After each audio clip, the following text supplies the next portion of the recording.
Meeting You'll have no problem with that. to order, please. Got a few to go through right off the bat. We're gonna start with the airport. Yeah. Amy, Yes, and I'm just gonna give a couple comments for you, just to kind of update you on where we are, working on overall budget things. I had mentioned to you last time, we did receive our preliminary net tax capacity, some of our prior year levies. We are looking now really hard at our revenues. Some of them are not exactly where I think they should be, up or down. So we're working on that, and then staff will be taking a look at how that impacts each individual budget and working on those things. So when we bring your overall to you, we will have those answers, but wanted to let you know that's kind of in the works. I do not at this moment for you have a proposed levy. We really are trying to nail some of those things down, investigate why certain revenues were up or why some weren't budgeted, and working through those things. So I would like to thank all of our city staff who've worked really, really hard. I think this has been a good year for everyone really getting to know the budgets better than maybe they've been involved in the past. So it's been a good learning experience for us this year, and will really make, starting on next year, 2023 budget, much smoother, and we'll start earlier on that. So, okay, that's enough of my little starting comments there. We have representatives from each of the departments we'll be going through tonight, so if there's questions that I'm unable to answer, we've got them here to help with that. But what you've got before you first is the airport budget. And behind that, you do see two capital improvement plans. And I may let Ryan and Lowell help explain those when we get to them a little bit better, because some of them are tied to some state and federal funding, and then some are more of our local. Let's just roll down here real quick. The very top, as you've seen in all of the budgets we've looked at, are adjustments to salary based on contracts, and also taking a good look at prior year actuals, and also our withholdings. You see an adjustment on the gasoline line. A lot of these are just to reflect higher prices and looking back at our actuals. Subscriptions and dues, let me get to my notes here. I tried to memorize all this for you, but there's a lot of lines here, so I gotta cheat a little bit. It's okay. Raised from 600. Well, my note says raised from 600, so that's really intuitive there. Lowell, was that on the subscriptions and dues? My notes weren't very good on that. Do you remember what we had included in that? Oh, here's my note. Based on 2020 actuals. All right. How'd I do? All right? Okay. And then the other improvements line, the very last one you see on that page is 0530. That's going to include things from the city's share on our capital improvement plan. We did work with both Lowell and Melissa at SEH to make sure that everything locally, and then also the things that are included on the airport master plan, CIP that was just recently completed, made it in here in the appropriate year. Lowell or Ryan or both, would either of you like to talk a little bit about how the shares work on the CIPs for us?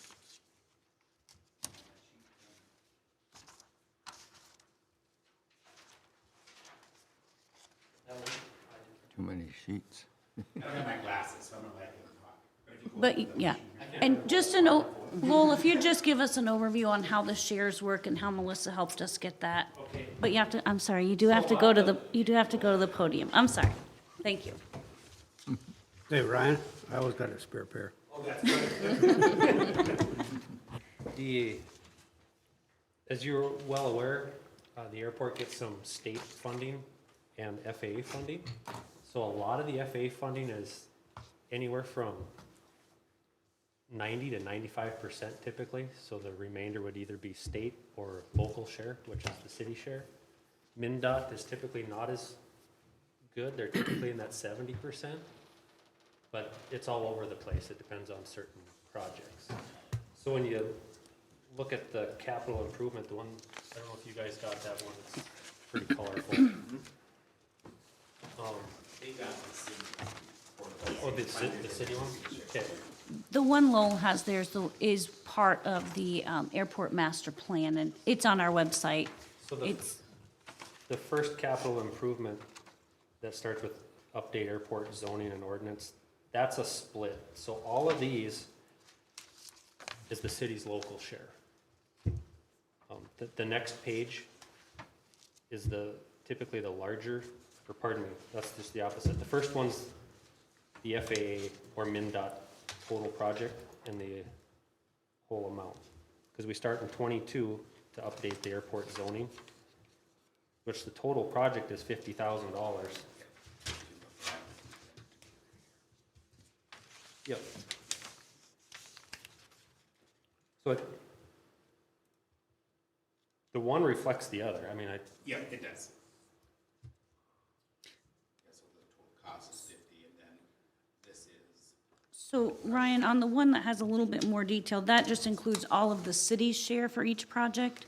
Is that an Yes. easier one to read through? Yep. Okay, So that's the local share, the one with the resheet the hangar, garage, crack ceiling, update zoning ordinance, and roofing. Those 5 are the city's local share. at 140. Yep.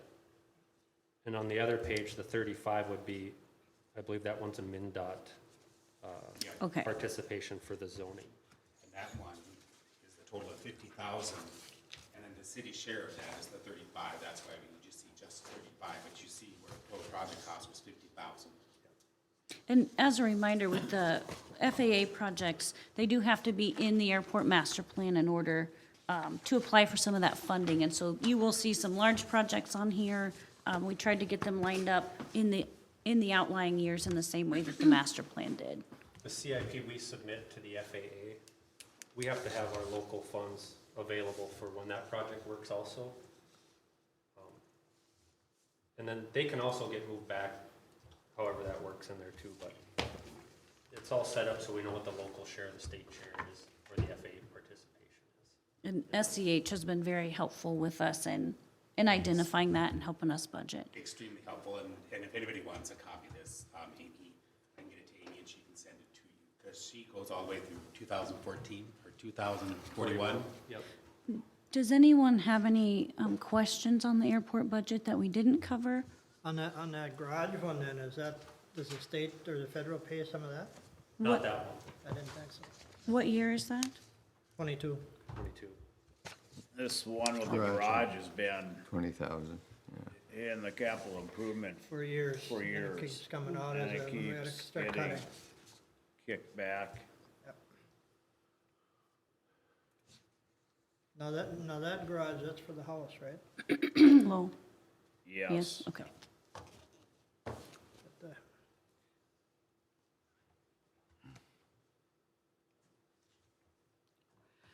Okay, we can slide into our library budget. So with the library, we do get a request each year for our share. You're gonna see that at the very bottom of the expenditures, it's line 0590. If you'll see, there's only an ask for a very slight increase over last year of $800. If you will look up a little bit on that budget to the contractual line of 0303, we do have some additions there for you. That was set, I believe, at a $1,200 budget for this year. The library does contract for annual carpet cleaning, window cleaning, and we've increased this year to include some landscaping. There's a lot of plants over there that have existed at the library for a very long time. The city, with our summer help, we really don't have staff to send over to do the type of landscaping that keeps that area looking nice. We did get a little bit of that done. I think the library had some assistance from the Friends of the Library, but that is not an ongoing fix for that. We've removed some of the plantings and placed sod for right now, so it's a little bit easier to maintain, and our citizens and visitors are not looking at overgrown areas or dead areas. But there are some really nice flowers planted around the building that we think putting in a little bit to maintain that and keep them looking nice. We're waiting on a firmed up quote from a contractor to see what it would cost if it was, what would they charge once a week, every 2 weeks, once a month. So we'll have that nailed down hopefully soon, but we've got a number in there right now that we think can help with that. And then if we can look at the capital improvement plan on the library, one thing I want to start with is the windows. I've seen the windows on the capital improvement plan for a very long time. Those windows are leaking to the point that our library staff is putting plastic over computers and books. That's not good. And that is a city building. We need to be maintaining that. That's a lot of investment inside of the library building. And if we don't maintain our buildings and keep them in working order, in a few years, we're gonna have to be sitting here talking about a new location. And I don't think any of us want that. There's a unique situation at the library building with the windows on the roof. There's some bay windows, and then there is a spot kind of in the center that tends to collect some water there.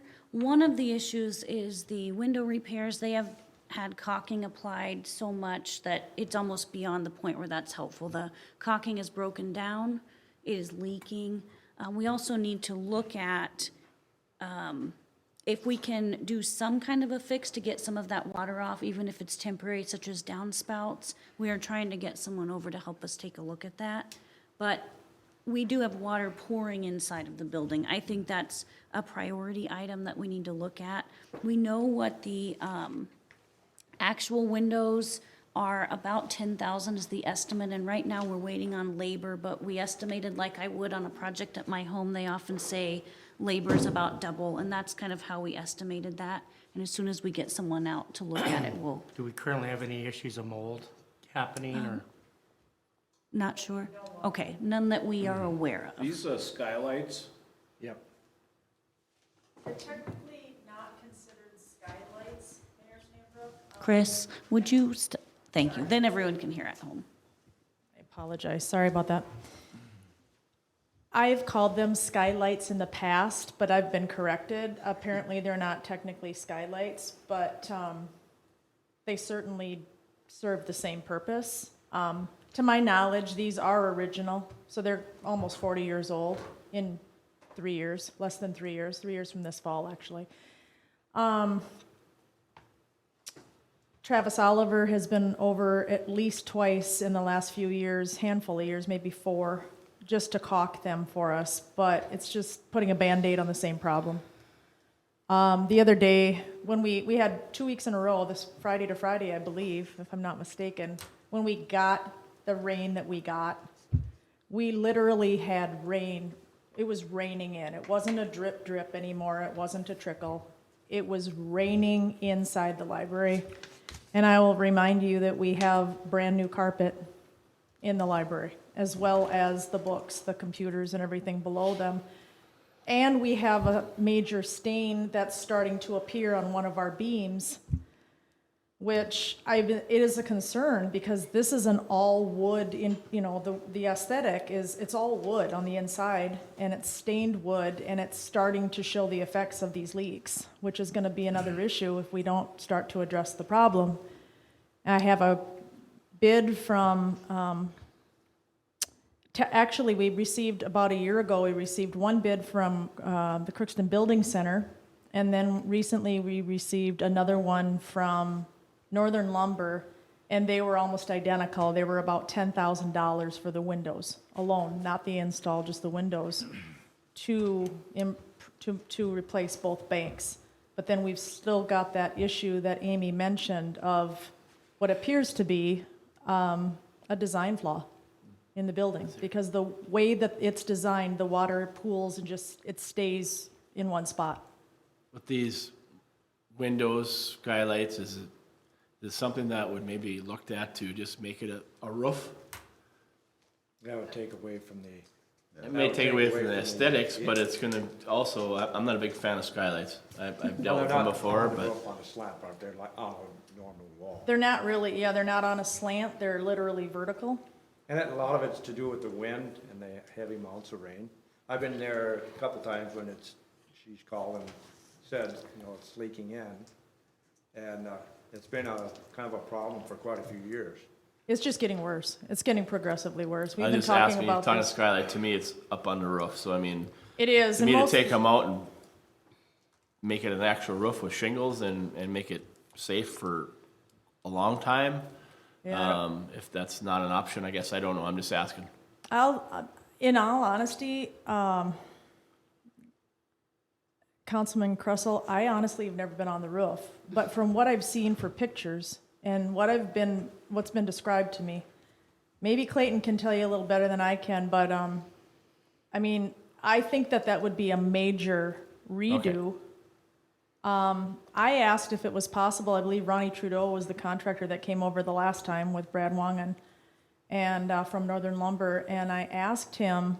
He said, "Well, the problem is it's not just that you need windows. I mean, because if you don't replace the windows, you're going to keep leaking in. But he said the other issue is you replace the windows, this is just going to happen again at some point because you have the water still going where it's going." Right. And I said, "Well, couldn't it be redirected? Couldn't it be rerouted, like with downspouts or with something to redirect it?" And he said, "Gosh, yeah, actually, that would kind of be maybe a good idea, right?" Or a different roof line or something like that. Something. Because It's- right now, those windows, if it's gonna keep pooling, I don't care what kind of windows they are, they're gonna leak in a shorter period of time than what they should. I know a roofing company came, 10 years? was 2 or 3 years ago, or Oh, 4 yeah. years ago, to remove the snow off, the large amount of snow. I think I remember And hearing about that, the, yeah.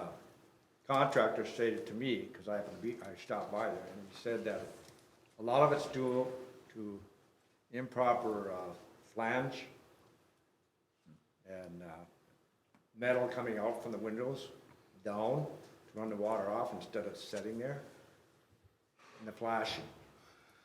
So the roof is such that in the wintertime, we have to get snow hauled off it.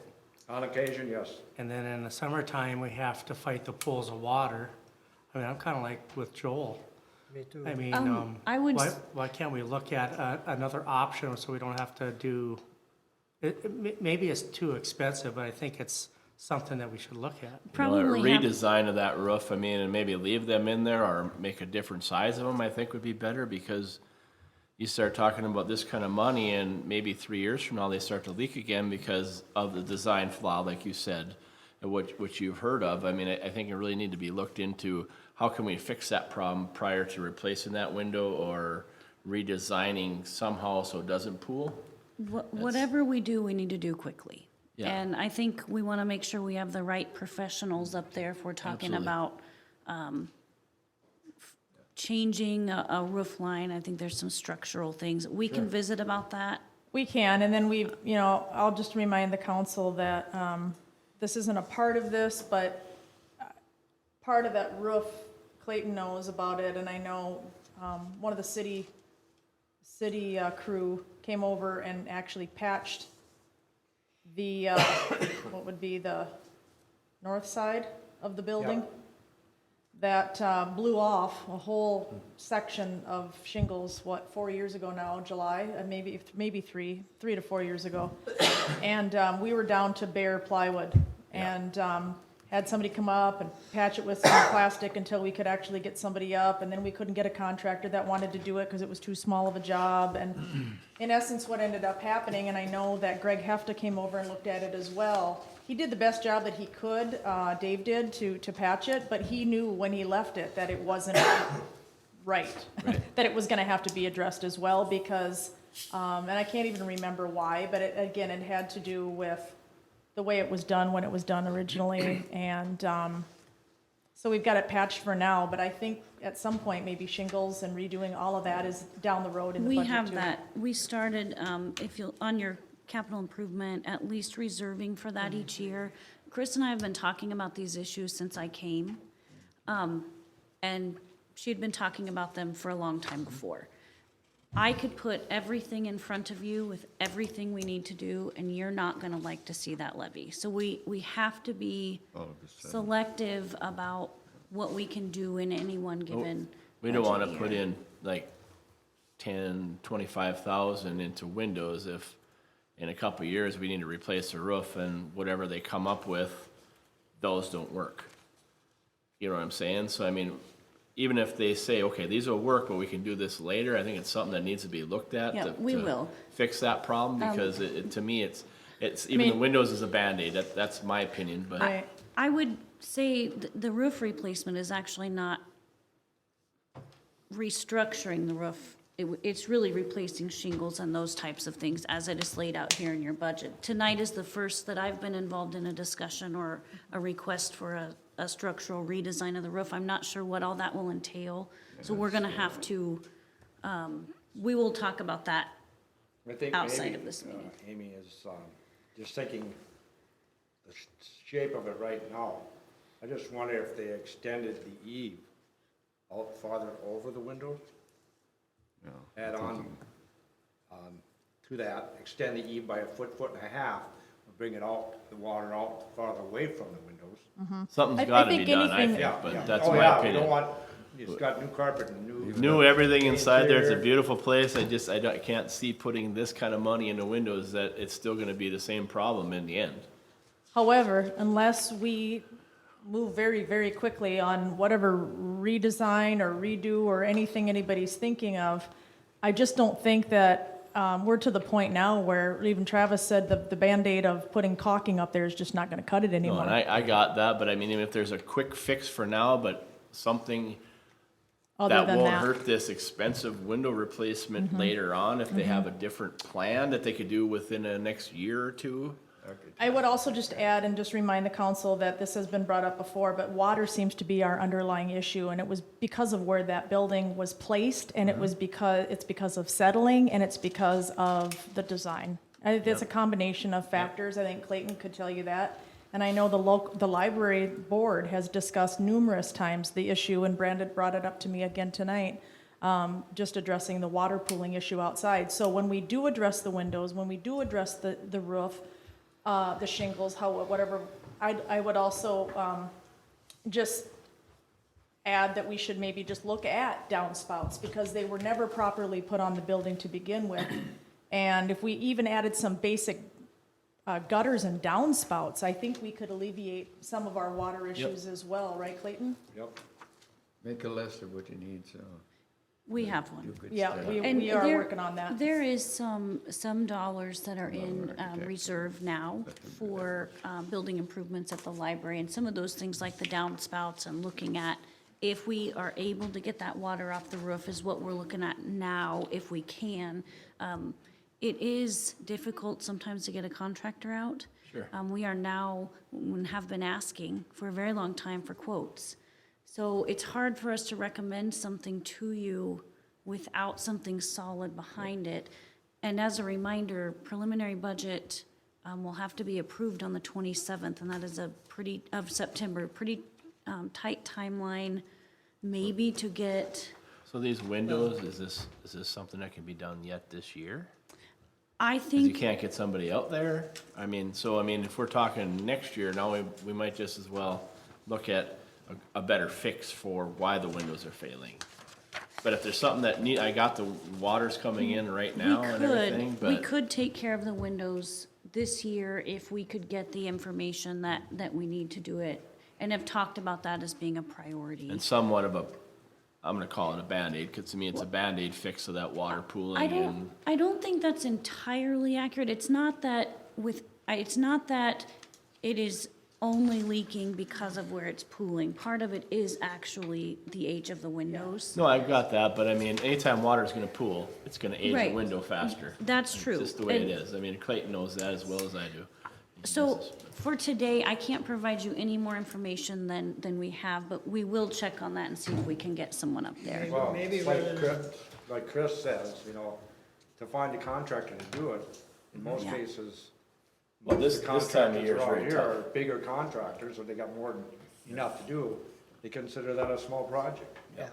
Well, but there's also now with this COVID that's happened, to get windows in is gonna Yep. take you anywhere from 3 months to maybe 4. Yep. Depending upon what manufacturer that you even use, so I mean, it would be very tight, I think, to get it into this year. to get Yeah, those that's done. what I was asking. So I mean, if it is tight, I mean, maybe we should look at maybe some other options within the next few months prior to bringing it to that, to make it a better fix. Maybe not a redesign, but just a better fix. If we can get the information to you with dollars, I can do that. If we can't, Maybe what we should do on this here, rather than saying Windows 25,000, maybe you should just put 25,000 for a fix. Because I agree, I mean, why put Windows in there if it ain't gonna do any good? if 25,000 would fix the issue, that would be doable. Yeah. But no Even one. if even if it doesn't, if it's gonna cost more than that, why still throw 25,000 to something that's not gonna fix it? Well, our recommendation is not to throw $25,000 at something that we'll be back talking about. The windows do need replaced, and the water that pools needs addressed. I don't think it's a matter of, we're not recommending that you replace windows that are gonna fail. I would not make that recommendation to you. My point is if you put the windows in and it's not gonna fix it permanently or for the life of the window, then we need to look at that. Well, the thing is too, once those windows would be replaced, that we'd hope that the contractor puts the proper flashing. Right, Some but people that contractors have looked at it, said, it's the flashing is part of the problem. sure, why they're leaking, I got that, but it's also because there's water pool in there, we gotta take care of that problem also. And which I think the And we are flashing- working on that. We are working on both issues. You just Yeah. said the magic word too, Clayton, hope. Hope they'll do it right. Well, I think that's Chris has any been contractor. contractors should be. very Yes. good at working with different contractors and getting bids, and maybe she just needs to reach out to them and ask them a little bit more questions of what you brought up tonight, and let the contractors know, we can get more firm numbers that we can work with Amy on, Yeah. and she can let you guys know what we come up with. Sounds good. And I would also add that, I would also like to add that I actually have had more contact and there's been more communication and I've been more a part of the process with Amy and Brian that I've ever been included on anything. And I'm going on 9 years now as the director. So that's been a huge help, just because I am in the know about how these things work and what to do and not to do. But I mean, just being a part of that is helpful. And otherwise, we're just kind of in the dark. And so I appreciate them being willing to listen and being so responsive to us trying to address these concerns. The concern, Chris, is you got, as far as the roof goes, you got looking at 1, 2, 3, 4, 5 years. That roof gonna last 5 years before we have allocations to, if it's 40,000 or 50,000, well, it'd be 40,000, 5 years that we'd have put away for that. I mean, you know the roof better than we do, but I just look at, is that gonna be enough in a 5-year deal to fix that roof and combine it with the windows or whatever? I guess my concern is that seems 40,000 is not gonna get you much of a repair on a roof.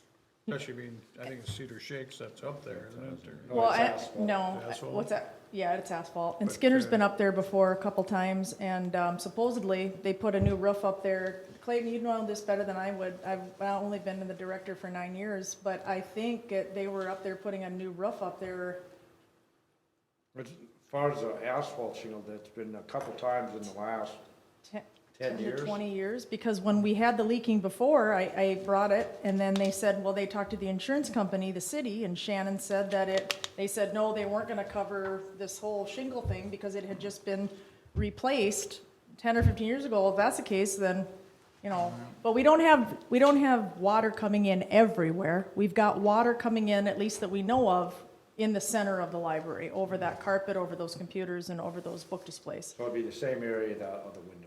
Well, I just wanna make sure that what we're doing is right, because we put so much money into the remodel and having it look so nice, all the carpet and everything going on in there, that, if we put these windows in and in 3 to 5 years, all of a sudden we still have pooling, and it may not be the windows problem, it might be a flashing problem, it might be a roof problem, but you gotta fix that to make everything work properly. And I understand completely what you're saying, and as a director of that building, my concern is that this building is gonna have many major needs in a very short amount of time, because I've been here before telling you that we're on the original HVAC system, we have the original central air, we have the original windows, we have the original outside lights, and all of these things have been and are still and becoming more problematic.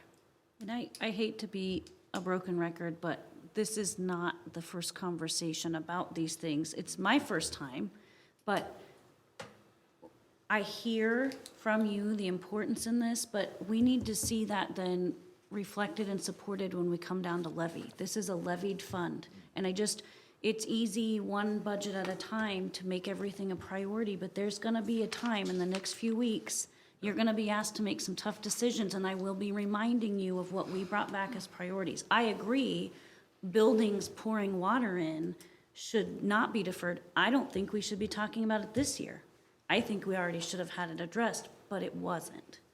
And there's those types of things we have to, We gotta stop the water as soon as we possibly can, I mean, before more damage yes. has happened, so I guess whatever we need to do to do that's gotta be the short term. Yeah, we will work on that very hard and try to get someone over. We can ask Greg to help us. We'll utilize whatever resources we can to get some answers back. Amy and council members, I do want to let you know, I spoke with Brad. I asked Brad to have a contractor or two. We could get a couple maybe on the roof with us with Skinner. If that's what you think is best, I was going to talk with Amy and Ryan about that. We'll do that later. I don't have enough But information. Yeah, We'll just talk about that later and then Yeah. just I bring it also back. would like to see when you get these contractors, say, okay, what, if this was your building, what What would you do? would you do? I'd like to see a long-term Yeah. fix, maybe we can, discuss that in future budget discussions or something like that, but there is a need to get the leaks fixed right now, so I think we move forward with that, I think. My whole concern on this thing is we're looking at 5 years, putting $200,000 in there. We just put 100,000, well, 75, whatever it was, a year ago. I mean, we're in a 300-some thousand dollars and we're not even touching it yet. I mean, Right. that's, was that the best plan to keep going with this thing? Is it, at the end game, is this a $2 million fix over 5 years where we could have built something? I mean, that's something you gotta look at too. I mean, how much money do we wanna stick into this building? If it has structural issues, it's got windows issues, it's got multiple issues, maybe there is a better fix out there, I don't So know. that's a great question too, I think, so then maybe another discussion, a third option, is say, okay, what happens if we just do something else with this whole building altogether? I'd hate to have $2-3 million in this thing and then it's, and then you're starting over. I do want to comment though, every time you defer a repair, it will cost you more. And I am seeing a pattern of that. And I don't know because I wasn't here. I don't know how that information was presented to the council at the time. I really don't. But some of our buildings, we've recently talked about completely inoperable ventilation systems at our lift stations. We're talking about water pouring in our library. You wouldn't have to be looking at so much at a time if we are maintaining. And to me, that's a priority. Our buildings are an asset. The things in them are important and are assets to the city and our community. I think that is a path we need to correct. From what I've seen in the past, it's hard. It's hard to have, there's a lot of things that we've talked about that aren't before you right now because we are trying to pick the things that are the highest priority and can have the largest impact on our buildings and facilities, and it's hard. And what Amy's trying to say right now too is, with COVID and everything else, the cost of everything could change substantially from today to 2 months from now. We hope it goes in the right direction, We hope it but goes we in the right don't know direction, that. but I'm gonna tell you right now, the way things are going, I mean, I got that. I think, I feel the same way. We gotta fix this water leak, Yeah. because it's doing damage to something we already paid for. I just wanna make sure that this fix isn't gonna have to be removed in 3 years because all of a sudden we can't fix what was causing it to make, you know what I'm saying? Yeah. So that's my only thing. I think we need to fix it. I agree And with maybe him and. if the contractors could get up and help us determine if there's some phased things and what needs to be fixed Right. right now and what can be done then in a phased approach, we'll ask those questions and we will do our best to get somebody. Because otherwise, it's up just there. wasted money, Yeah. you know, and I don't want to waste the money. I'd rather fix it right if we can, Yeah. and then worry about the next step. Well, that was an issue, I think Dale and maybe Wayne was on the council and Steve, when we talked about this 2 or 3 years ago on a couple different buildings, the library, the city hall, or the city shop, stuff like that, we talked about it, and it's, it's put off to the side, and just makes it worse. And Amy's right, it just, as long as you keep putting them off, they become bigger issues and more expensive issues. So if we can fit a smaller issue in there somehow and fix it now, I totally agree, but I just don't wanna do it wrong because the water's gotta be stopped, but you put this money in and it, you know what I mean? I think as long as you have contractors making some decisions, maybe they can help with that 5-year Right. plan and give us a good, Yeah. instead of sitting here wondering about it. Yep. Yeah. So I think we should move ahead and I was just going to say, it's similar to what you guys were saying, is just being more strategic about it. And just like, what can we do now that we can then build upon the next year and over time? And then hopefully we have gotten our buildings up to where they need to be, where maintenance would be very much of a less of a demand and priority as far as the large amounts, right? Because we are maintaining those buildings, and fixes are more like a $5,000 fix versus a $100,000 fix. Right. And But that is somewhere we have to get to. Yep. In our current scenario, 3% and 4% levy increases are not gonna take care of all of your issues. I'm being upfront with you today. I don't have that number in front of you, but if we wanna talk about a 3% and a 4% increase, we're not talking about roof replacements and reserving for HVAC. We are cutting down to maintain, and we've talked about materials going up, gas is going up. It costs me more to get a repair done at my house. That is no different for us here.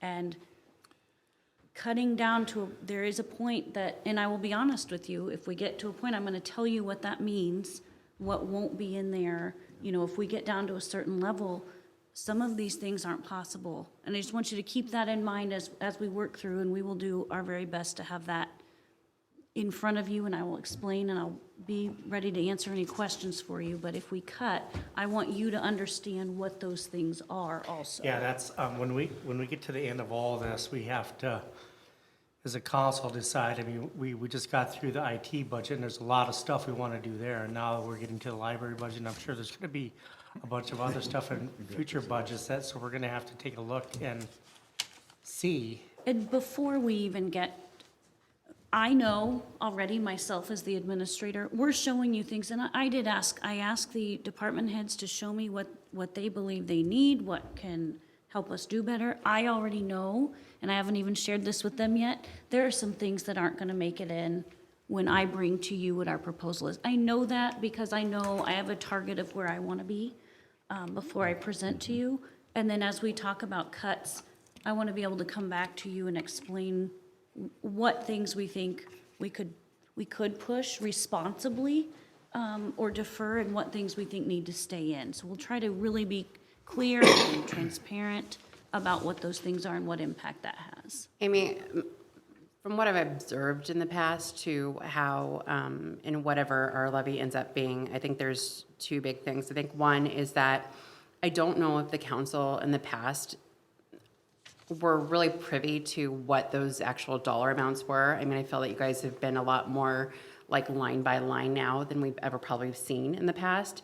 And I think it's very different to try to explain and justify to our constituents, a 4% increase when we just have these larger numbers, and now we have a very clear understanding of what these dollars are being utilized. So I'm hoping that that helps us be able to articulate that to the city and the community. I do wonder on the other side of that is, because there is so many infrastructure dollars that are out there, that as we go through and approve or not approve that, we also try to do our best in trying to see where we can get funding from the state or from the federal government to kind of assist with some of these things. But I think it's a little probably different than we've probably done in the past, and those who've been on council longer than I could confirm or deny that, but it seems like we have a better idea already of just how these monies are being spent versus these kind of just overarching numbers. So, I don't know if any other. Speaking from the past. Please.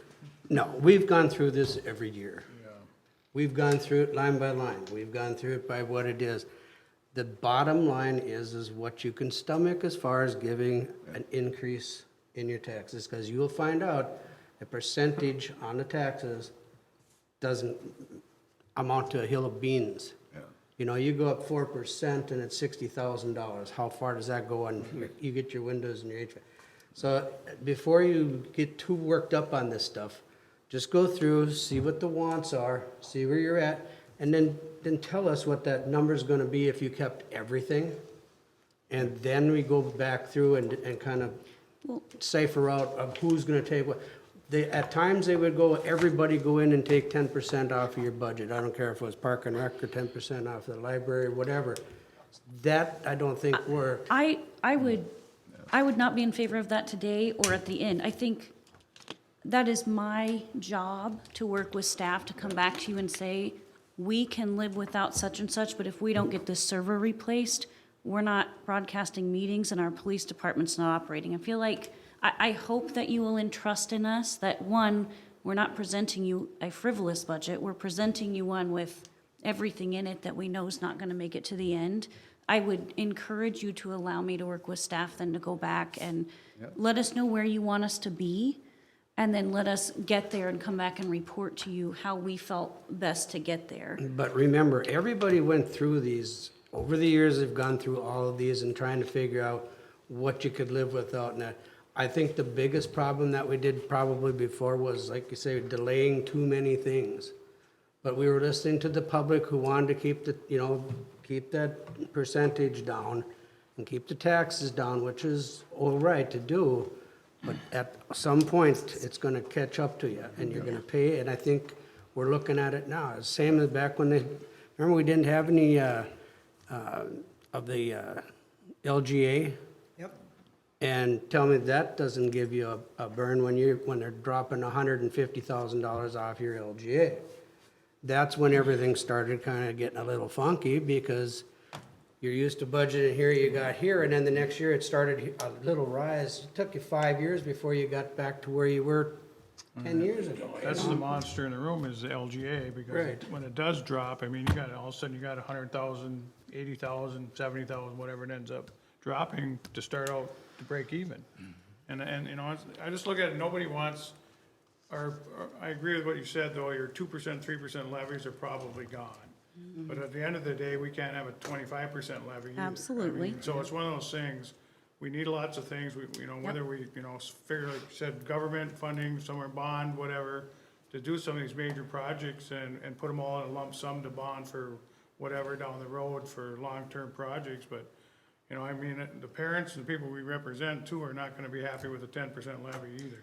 We do have some tools available to us that I don't believe have been shared publicly and we'll put it up on the screen that will show you the impact per household at various levy amounts, and we can plug it in and show that up there. It's different when you're talking about the total levy amount. You know, if you're talking about $2 million versus what you're paying per household, and then understanding it, and it's our job to educate, what do you get for that? You know, you get your public safety, you get your streets, and it's our job to help educate the public on that also, and help the council and the public understand what impact that will have on their particular household. So I think right now, for what we're trying to do tonight, is go through these, listen to their story of why they've got it in there, and then say, fine, and then we'll go on and find out how much money we're actually dealing with. And then you can say you have to go back and prioritize what you want to do, what you can do, what you should do. And maybe there's things that we should take out of land and municipal buildings. Yes. There's different things we can take out of, you know, so that we get some of these projects that have been sitting on hold for a Yeah. long time. I think that tonight, to just hear what the projects are that are on here, will take plenty of time. Yeah, we've got some big And trying to budgets to. debate if we're gonna do Yeah. a new roof or something, we'll be here, you know, till midnight just. And I don't have the answers for you tonight to be able to tell you even the impact that this would Right. have on the levy X. We're still working through some revenues, and we do have That's what we some, want. We wanna hear what you're looking at doing, and then we wanna look at how you're gonna do it. Yeah. You know, I If don't- you what take the 20 money minutes is. and go through this and add it all up, you can tell exactly if we went just off the levy, what we had last year for taxable income or whatever coming in. I mean, you can get a ballpark figure. You can get a I mean, ballpark. and I did that, and our net it's- tax it's capacity. ugly, but It is, and like I said to you, I know there's things in here that aren't gonna make it to the final. I know that. I've known that from the very beginning, but I do think it's important to talk about and understand why it's in there and those things. But I do agree with, Councilman Melby, I can't provide you any more details yet on the windows and roof, other than we will look into it. And the other thing on the capital improvement plan is, we did get a quote on some lighting. It's very dark up by the entrance. I don't know, I have a picture, I don't have it where I could grab it right now, but of some of the fixtures over there that are old, and they don't do a very good job. We do have a quote on that. In my opinion, the water issue is a higher priority than the lights. I don't think anyone in here would disagree with that. But the lighting is also something we'd like to look at. We are waiting on a firmed-up quote on some of the electrical, and we've done our best to plug in an estimate there, but we don't have that yet. Trying to get a second quote also to compare. We try to do that on any larger project. That would include lighting in the parking lot, up at the entrance, and then along the sidewalk across from our parking lot. Here's my question, so your capital improvements aren't in order that you want them, they're just on, there's 1, 2, 3 items, basically I was gonna ask you that earlier on. Yes, we didn't, at this point, really put them at, right, yeah. And I I did- guess I would- that's where I guess I'd like to see this, change, because when we talk about some of this stuff, well, it was budgeted last year, so let's put windows in. Well, if maybe taking the windows out and fix the roof is a better option, then I'd just as soon say, let's fix the problem, rather than replace the windows, because otherwise we come back mid-year, well, it was budgeted to do the windows, let's do it. If it isn't gonna fix it, why do it? Well, one, I wouldn't recommend something to you that wasn't going to fix it. That's irresponsible. In my position, I would not do that. I recommended replacing the windows because water is pouring in them. Right, So but if. we believe that is the priority. We are going to check on if that is the best approach to fixing the problem. Yeah. With all due respect, we've had a number of people on the roof. I don't know that a major redesign of the roof was ever even a I didn't know that was a possibility. I think you're talking some major redesign if we do what you're talking about doing, but we can ask. And I will certainly work with contractors and the roofing company to see what's possible. But I think that, like Amy is saying, we've known this problem has existed for years with the leaks. It's getting worse. It is going to change the aesthetic of the building, certainly on the inside. But I think that I know that fixing the windows would fix the leaks for now, at least. And I can ask about the rest of it. And we're trying to get creative with the lighting to increase our lighting without adding additional poles or electrical. We are trying to replace what we have, but putting 2 lights on each pole to provide more light. So I will add that. Yeah. And we will, the city staff, whatever we can do, we'll work together to utilize all of our resources and any pole we have to get the appropriate people up there that can try to answer those questions for us. Sounds good. Thank you. Do you have any other Sounds good. questions for me? No, Thank you, Chris. Thank you. thank you, Chris.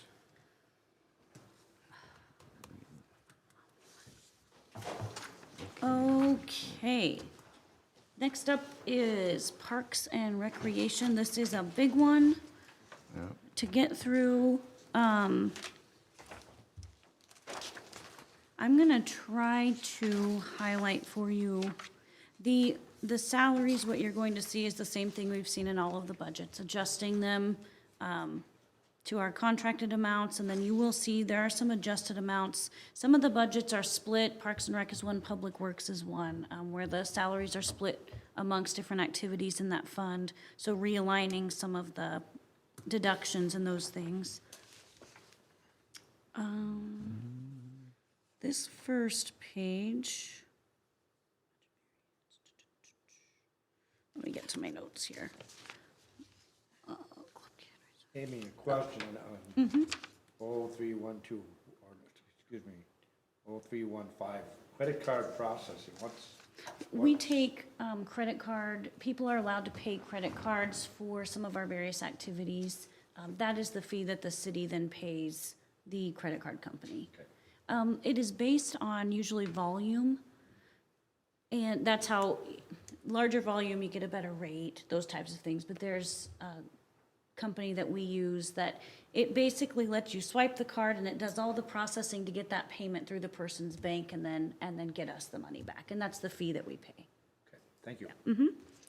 I was on Club Kid, we did increase, fees on that, or I'm sorry, expenses on that. Bus trips, we were not able with COVID to do as many of the bus trips, this year and last year that we have in the past. And just increase that to hopefully have, we had a good year this year, actually, with Club Kid, and hope that we are continuing on the right track and able to really go full complement on that. The youth recreation. So a lot of what you're going to see in Parks and Rec is trying to prepare for what we believe will be a normal year as best as we can predict that coming off of the last two. 2019 was really difficult, 2020, looking at some of our programs we didn't operate, so trying to get back to more appropriate levels. The adult recreation line includes if we get increased adult softball. And of course, all of these are only expensed if you have that expense. If adult softball does not increase participation, the expense would not increase there either. T-shirts.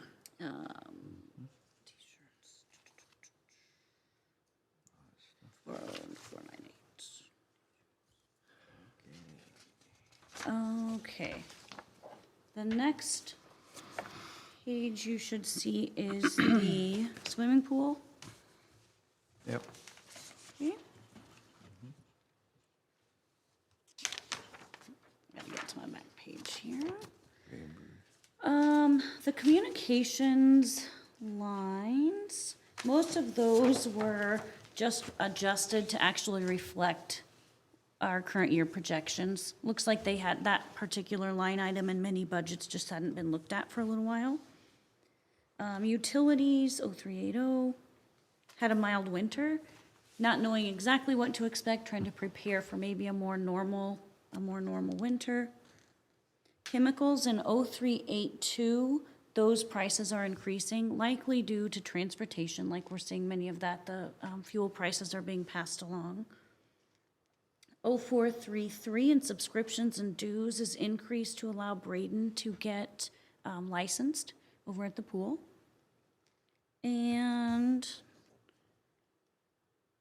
0530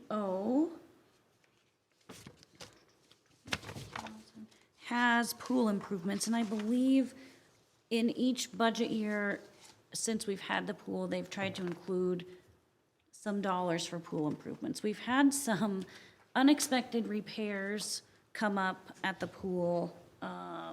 Needs a new water heater, and you'll see that in 0222 in buildings and repairs.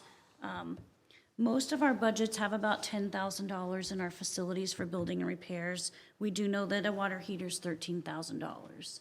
So there's some, Braden has done a good job of keeping things running, but like some of our facilities, there are things that we're expecting there, and it looks like they have tried to build in repair dollars for those. It's an older pool with an aging pool. You do have leaks to fix and those types of things as they come out throughout the year. Okay, I am flipping to Highland Park, which it says on your budget, it's actually the Ray Eklund. I am scooting down past salaries there, repairs and equipment. The repairs and equipment line, which is 0221, just an adjustment there to reflect our actual prior year and current year expenses. 0380, just a slight bump there to try to keep up with what we're seeing in projections and increased costs. 200 bucks. There in the 0530, That ties back to our capital improvement plan for some fencing at the complex. The skating rink expenses, you will not see any major changes there, except we did build in some dollars in 0227 for construction and repair. I think even some painting of those would make them a little bit more aesthetically pleasing as they're sitting out in neighborhoods. I know we had good usage of them, but repairing them, making them safe and ready. There was nothing budgeted in that line before. Thought it was important to have that in there so we can keep them up to par. On that one, Amy, there's nothing on there as far as future rinks being installed, different neighborhoods? There is discussion about the location of one of the rinks that was at Alexander. Yep. Some people really love it there, and a few people really don't like it there. My thought is we would lead that discussion maybe at the park board meeting and see about a possible community survey or somehow reaching out and getting some feedback. I think it was well used there. I think some of the issue for some of the neighbors is maybe the aesthetics of it and the lighting, and I think those are things that we should get some public feedback on. You always want to make sure that you're hearing from everyone, and then making a good, informed and balanced decision. I think that I had planned to kind of have that discussion at Park Board and see if they would like us to get a survey or some way that the community could give us feedback on that. I'd like to see us, be open to that, maybe one more rink somewhere else in the neighborhood, because they are well received. I know we had them in every neighborhood at one time.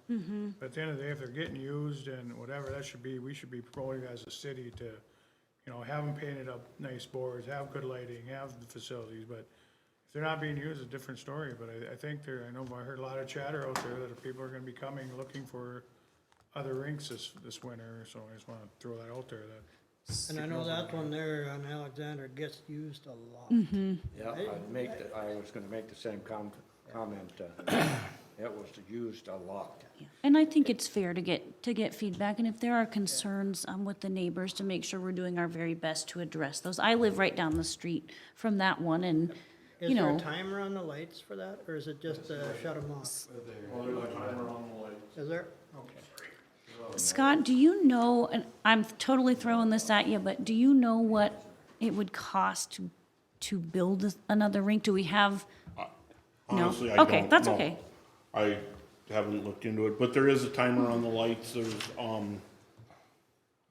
it was scheduled to go off at 9:00 every night. Now, we have some people up there, like you say, that love it. There's a ton of use. There's also, a couple of people that have been very vocal about how they say it's never used and would like it out of there. But the timer is scheduled to go off at 9:00. Is there still an outside rink by the arena? No, we took the boards from the arena and we made the rink at Alexander. Now, we do have we still have about half of the boards where we could do another half. But one of the things that, as I look at those boards, we need to do some repairs and we need to do some maintenance to them, as just far as aesthetics and stuff like that. Okay. This might be a dumb question, but is there such a thing as a timer somebody could hit when it's in use and it goes on for like, say, an hour and shuts off when nobody's around? And We have that on the tennis courts, actually. That's what, tennis court and basketball court, that's what those are on, is you push it. But it is scheduled, like right now for that timer, it is scheduled where it will not come on after 10:00, if I remember Well, right. something like that, maybe that might help some of the folks in the neighborhood with the lights being on. If it's on and it's bothersome to them, then they look out and there's nobody there. That would be doubly irritating. Right. But if they could see that somebody's there, they probably wouldn't. And right now, the lights at Alexander are run off of, we did a pole off the top of the warming house, and it is down onto the rink, and the number of lights on that pole are able to cover the whole thing. But yeah, definitely, that's something we can get with an electrician and find out if we can do that kind of timer on that. That's one I haven't looked at, I just know that, you know, we put the timer on there that just automatically goes off, so I can definitely check into what would take to put a push button on it. I mean, half the battle is when we build these things, if they're getting used, and it sounds like this one is getting, every time I've drove by, there's people there, it seems like a lot of the time, so I mean, that's, like Steve said, that's good for our community. And we can check on maybe getting an estimate on what we would need to get an additional, and then we will, I think it's a good idea to invite some feedback on location and, I think that would be a great time to say, you know, if there's any interest in another rink in another subdivision in Crookston, now's your time to speak up and get it on the survey. And Do they still have one in Carmen? Do they have one in Carmen? No. That one was a popular one too. And that would be one of the places that we have looked, that if this one wouldn't stay at Alexander, that Carmen was the other option, because there are lights there already. You know, but it comes down to what the community wants and what you guys want. And I think you gotta look at different neighborhoods. They change with number of kids and families, and I don't know, talking about Carmen stuff, it's, I don't know if there's enough kids as what it used to be, you know, so I mean, it's different in every area and what it used to be. So that's where this survey or something like that would let you know that parents have kids that wanna use it. Right. okay, you guys are giving me more homework, that's good. Get some information back. The next one I've got is Downtown Square. That one stayed relatively flat. You see the same adjustment in salary and a slight increase in utilities just to cover. just a quick question on the salaries on that. I mean, that's more than the Highland Complex and the, whatever put together, or whatever. What is entitled for salaries for the town square? At $20,000, just curious. It seems like a big number. I do not know exactly why that was split like Does, that. overtime or play into it with It's- ox cart? Oh, okay, here's our It, answer. if I remember right, in talking to Ryan, it's the watering ends up, for some reason, the watering people Oh, for downtown. have been put into, that's where that has been put into. Okay. That's why it's higher than Highland, because no, it doesn't take longer to do the town square than it does to do. I just thought that was extreme. Yeah, we are looking at, and I believe at one time this was probably useful in some way. Our Parks and Rec budgets and our Public Works budgets, there's a lot of time spent by staff, supervisors, HR. They split out hour by hour certain, if it's Downtown Square, if it's certain things. We are gonna try to look at if we can look at what just a percentage would be to split that, and then make sure we're looking at that annually to readjust what's appropriate versus really charging out hour by hour. As far as I know, we're not pulling reports on that or utilizing it, but it's a lot of time that goes in that way, and so that would correct some of these Well, with things a, as well. With a new and improved TRS system, maybe the employees could code their own time to where they're at, and then that would help the overall.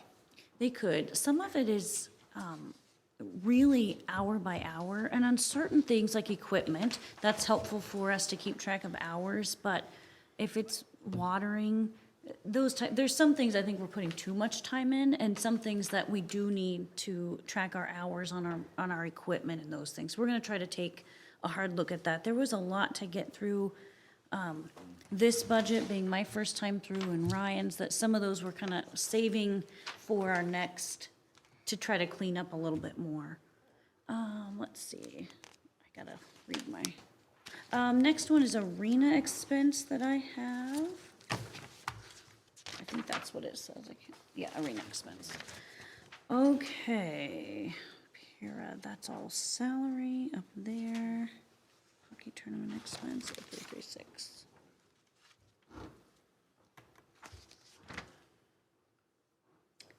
Oh, 221. What's the difference between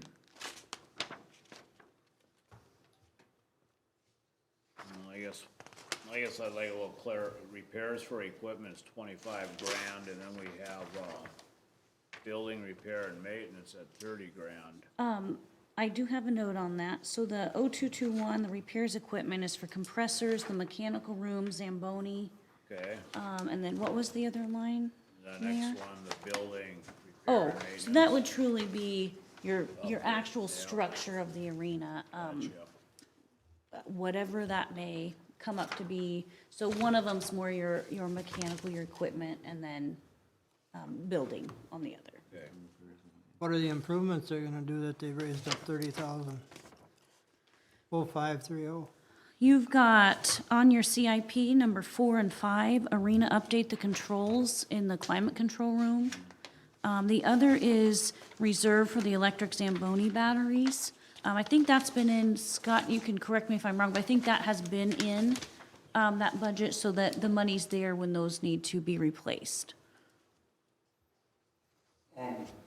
We'd also be looking at trying to, replace some of the rubber matting down on the, main floor out of that, down where you come in the doors and stuff, because it gets, when you come in and it melts. Right now, we're pulling rubber matting from other places to put there and to try to make it so it's not slippery.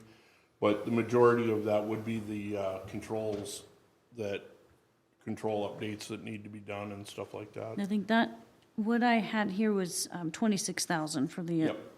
control. That was update. 26 grand.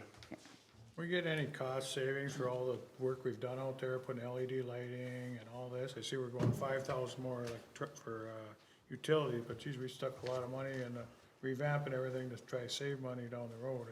Are we getting anything back from all that, or? You know, I can't answer that because I haven't studied the utility bills, Steve.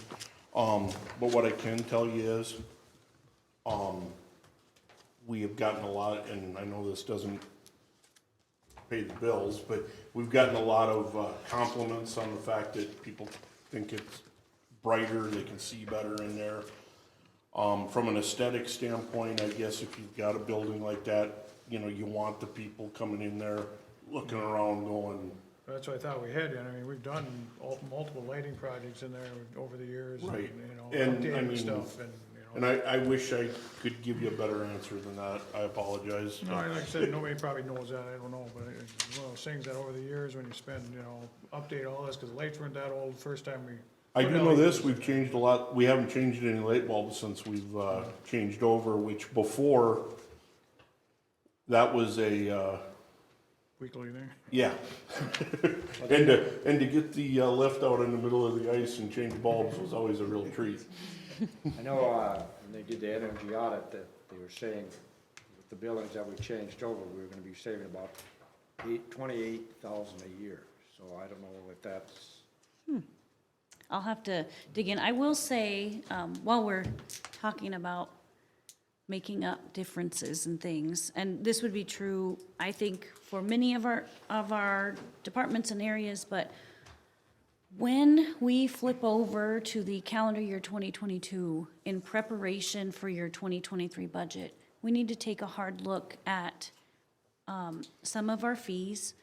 Are we covering our costs for providing certain things? I have picked up a couple of instances where we have some contracts where we are to receive some revenues that we may or may not always be collecting. So we need to really be on top of that so that we can come to you and tell you, maybe there's a program that we've had for 25 years, I don't know. If it's costing us more and participation's down, it may be a time to involve our park board and members of the community, or just talk about how we can do things different. Make sure that we are collecting the appropriate amount of fees to cover our costs, if we're providing ice, if we're leasing certain things out, that we're getting that back. And I think that will also help close some of the gaps that we're seeing. That was too much for us to get before you in this particular budget, but something that we've taken a hard look at amongst.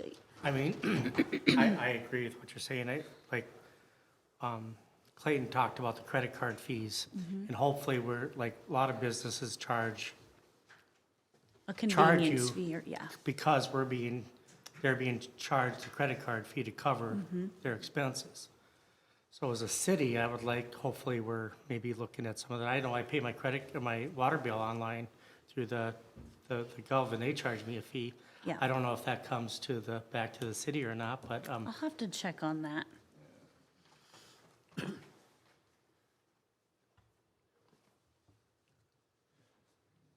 so I mean, I think if the city is incurring cost with credit cards, we should probably be passing them along.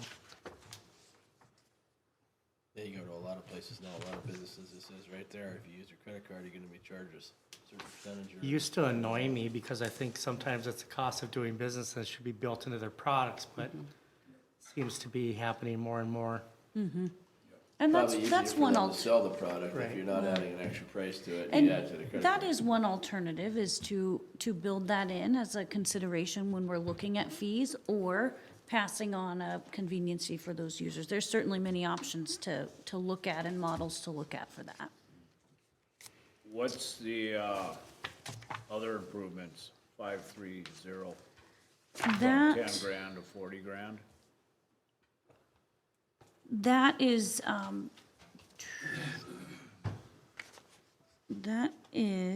let me, so, okay, I've got my notes here. Those are the two, CIP items we talked about, 26,000 for arena update controls, 4,000 for electric Zamboni battery reserve, and then 10 has stayed in there, listed as arena improvements. In the same fashion that the pool has left, something in. When something goes at the arena, it's usually not, cheap. We've had Right. elevator issues, And some of those that, Mayor, Mr. Mayor, would be, you know, like, just replacing, you know, rubber pieces or, you know, that kind of stuff. But, yeah, when, like they said, you know, we've had elevator issues, we've had, and if you don't have at least something budgeted. Wouldn't the, like the batteries at reserve, wouldn't that be under repair or equipment, or is that just a reserve? The 4,000 is designed just to be the reserve to build that up. Scott, do you know what Right, that's. one of those costs, what the batteries cost? I Well, don't. when we replace the batteries, we have to replace them all 7 or 11 of them at a time, and it's, I don't have the cost with me, but it's $7,500, $8,000.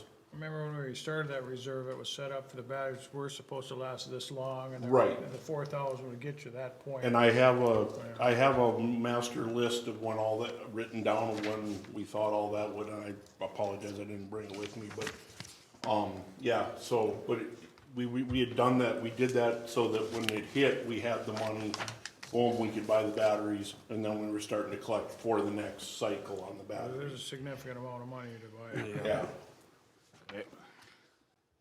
One of the things, as I mentioned at the beginning, as we're looking at revenues, we're also trying to get a better understanding of why certain lines were set at a particular level. You heard in Chad's budget, some things were shifted around that made more sense, and we are working through those with this being my first budget cycle, and many new people being involved. We're identifying some of those things that we think we will have more time to work on next year, starting off early and making some of those recommendations and digging in and looking. Is that the best place to have it? Do we need a designated reserve line? Some of those things that we want to really make sure we're cleaning up. That's why I really like having the actuals there, because I think that really helps for me to make a decision and saying, you know what, the actual is there.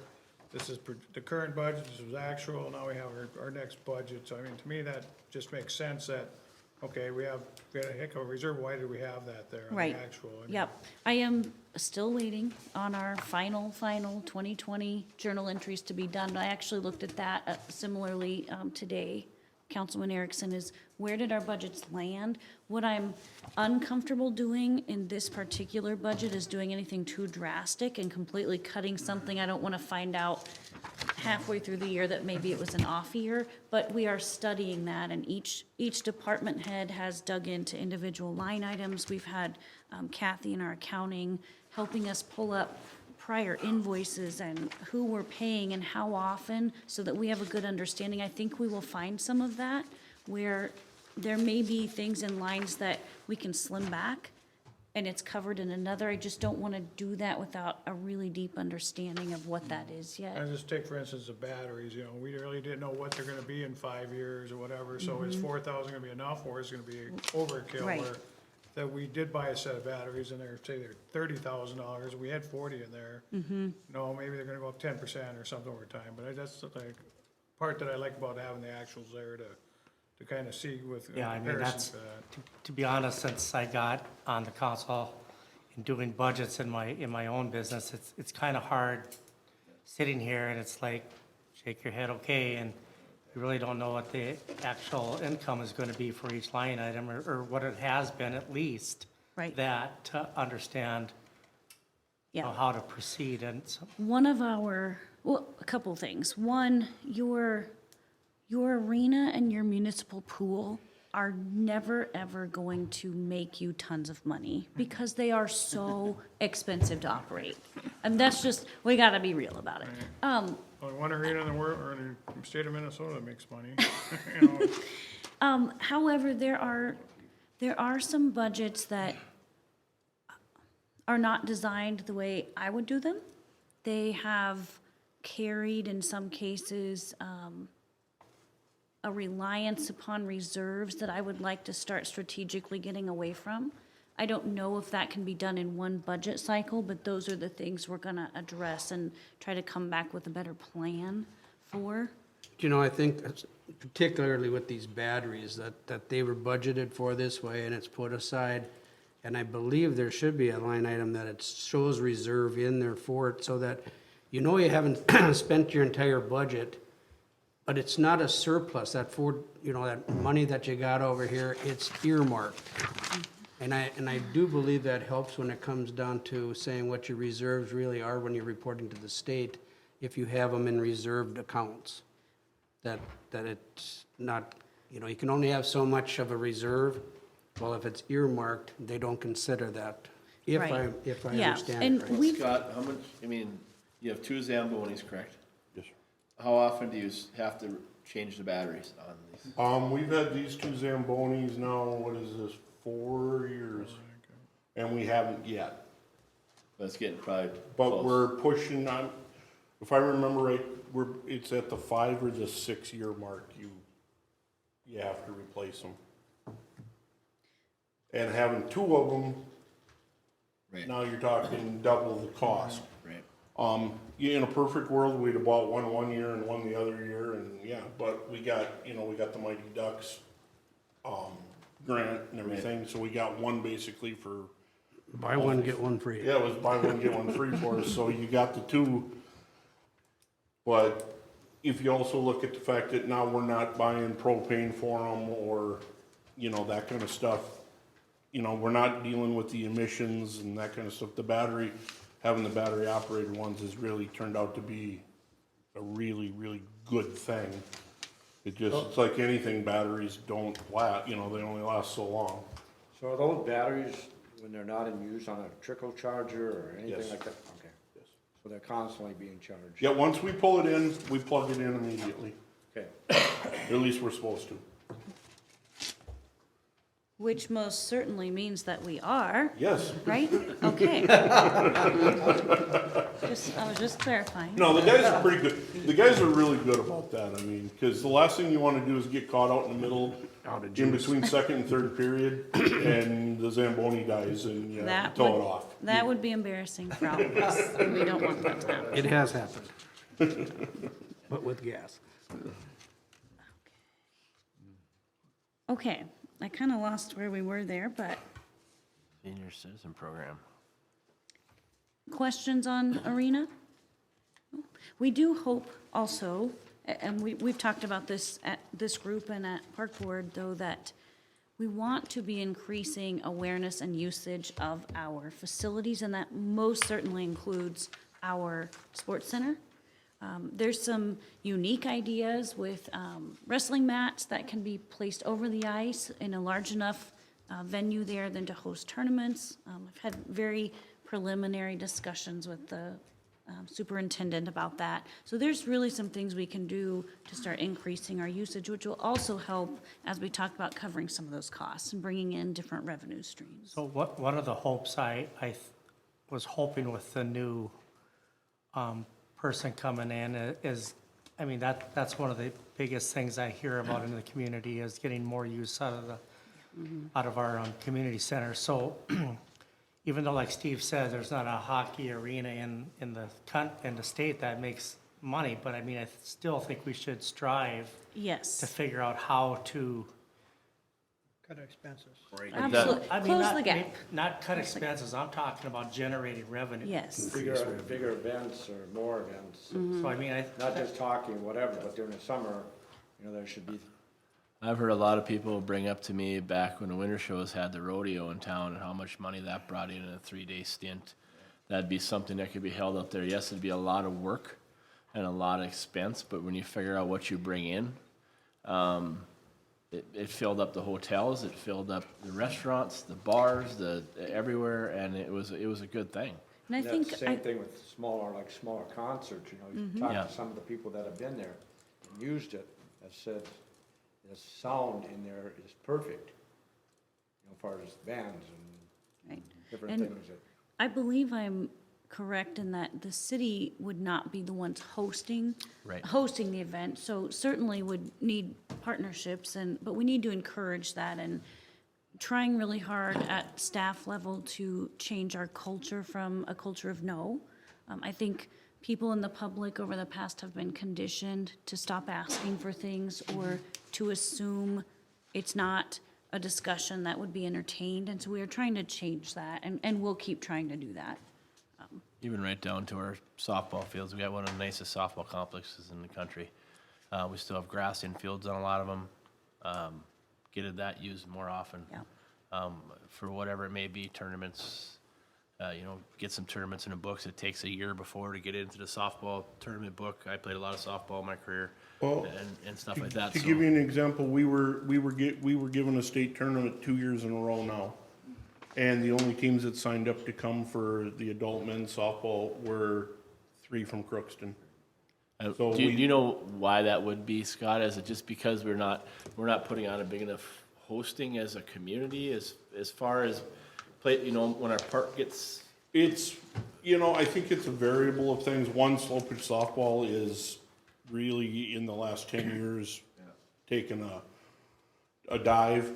The other thing is when you're looking at bringing teams from the cities to Crookston, that's all a long haul. You can get smaller communities that have teams that fly in from the cities and do different things. Right. Perry, and we're with Minnesota Sports Federation. We're not with the ASA, and the ASA has had, I know they've had some struggles, but Minnesota Sports Federation, I think maybe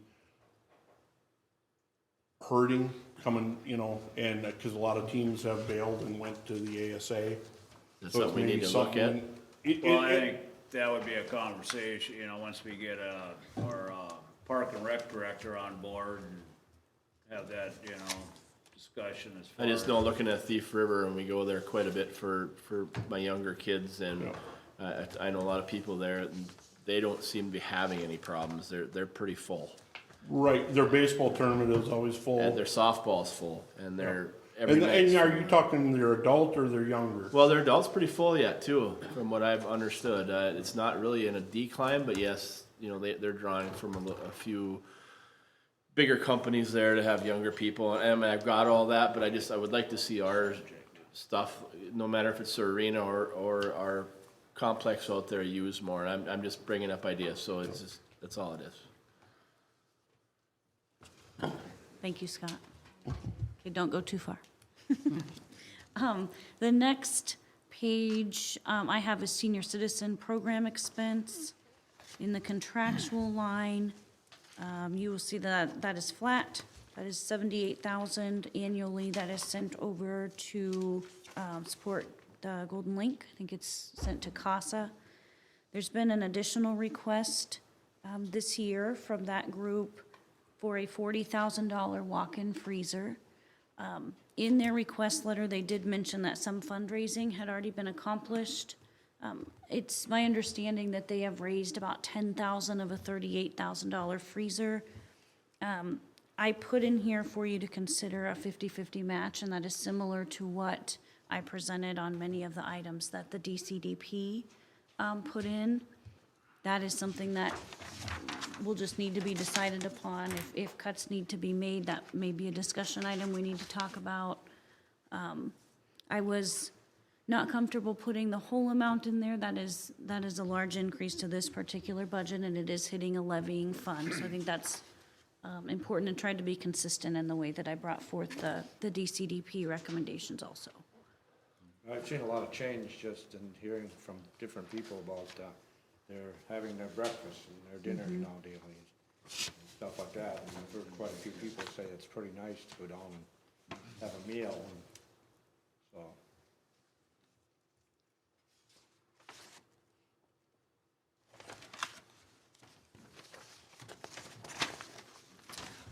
Okay. The next page I have all zeros on, so that's an easy one to get through. I don't know if you guys see that one. Citizen building expense. That's an easy one to get through, all zeros. The next one I have is municipal park expense.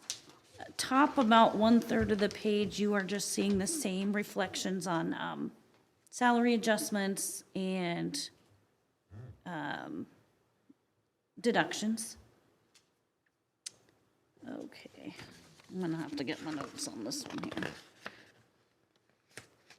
The parks and public work budgets have so much in them, I can't always remember. This one also shows on 0212, a little bit of an increase for gasoline. When we first looked at these, we were looking at actuals and trying to do a good projection on what we were seeing. That was probably in May when we started some of this review.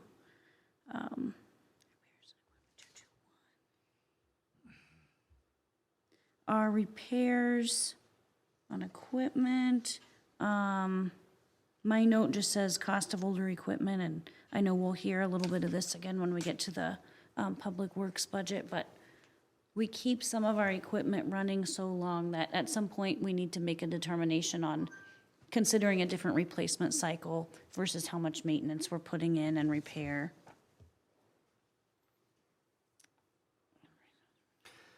On some of this lawn mowing equipment, is there such a thing as leasing stuff? I mean, There is, I think we should be open, especially on some of our larger equipment, to some lease purchase arrangements where you can go out and let your local banks bid, where you do end up owning the equipment, but you pay for a small interest rate. It does relieve some of the burden on your budget to be able to split that up, and I have talked a little bit about that with our public works director. I think those are things we should consider. While it is good sometimes to not have any debt, sometimes it is slowing you down, because talking about HVAC repairs and replacements, the amount of years that we should have already been preparing for puts you that much farther behind, where I think even some street projects, there are some big projects that you may be able to do if you considered bonding or certain leases on equipment that allows you to accomplish things a little bit more rapidly without taking that full hit on one annual budget. I think that's something we should consider as we move forward. Some of our equipment and things like that we do have reserved for, and that's great. But there are times that I think we need to consider different alternatives. A lot of the problem with leasing now too is that they put an hour rate. You go up to a certain amount of hours at this lease rate, and then after that, it like goes up substantially. So On a certain lease- things like lawnmowers, you're gonna blow past that Right. rate. On a lease purchase, you would actually be leasing it but owning it in the end. Yeah. Yeah. So we did those a lot with our public works and our parks equipment where I worked before.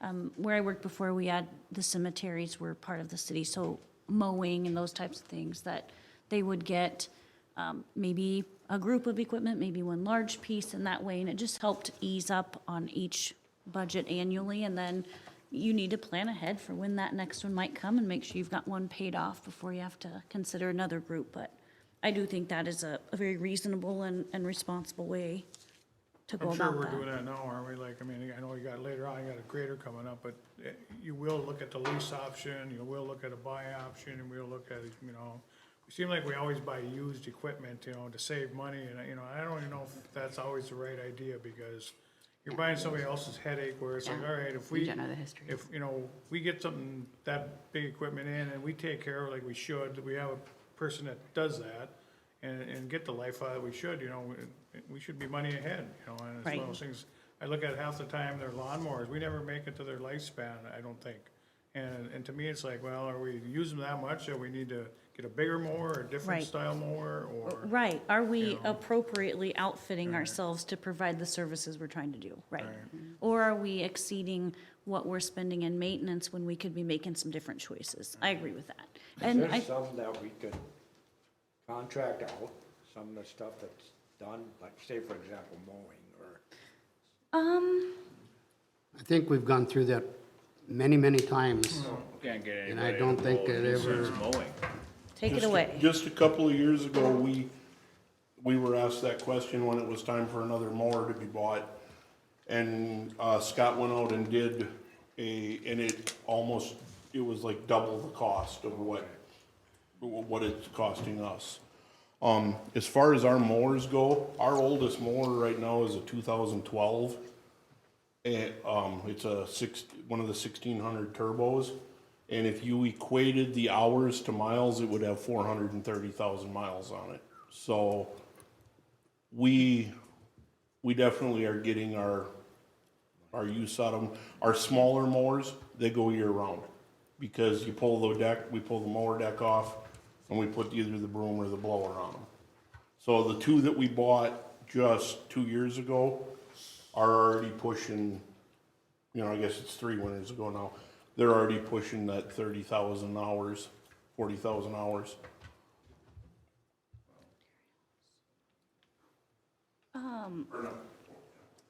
One thing, let me get my other piece of paper here. I did want to talk a little bit about materials, and I thought, when we started first reviewing this budget, I appreciated both Scott Repel and Scott Butt's help. Is it a side-by-side that has the sprayer on it? Yes.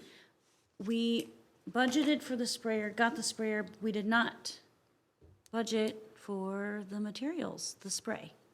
So you're gonna see an adjustment in that line 0224. I'm just getting, I wanted to get over here to that. 4, 5. And that's chemicals probably? Yes. I don't have that.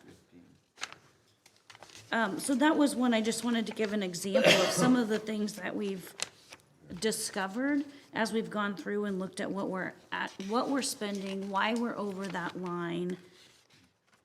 And need to make sure just that we have the appropriate amount in there to continue those services. That is not the only thing, in that line, but that was one of the reasons that that's up, is that we bought a new piece of equipment and we did not get the materials for it in, so we're trying to be more conscious of that.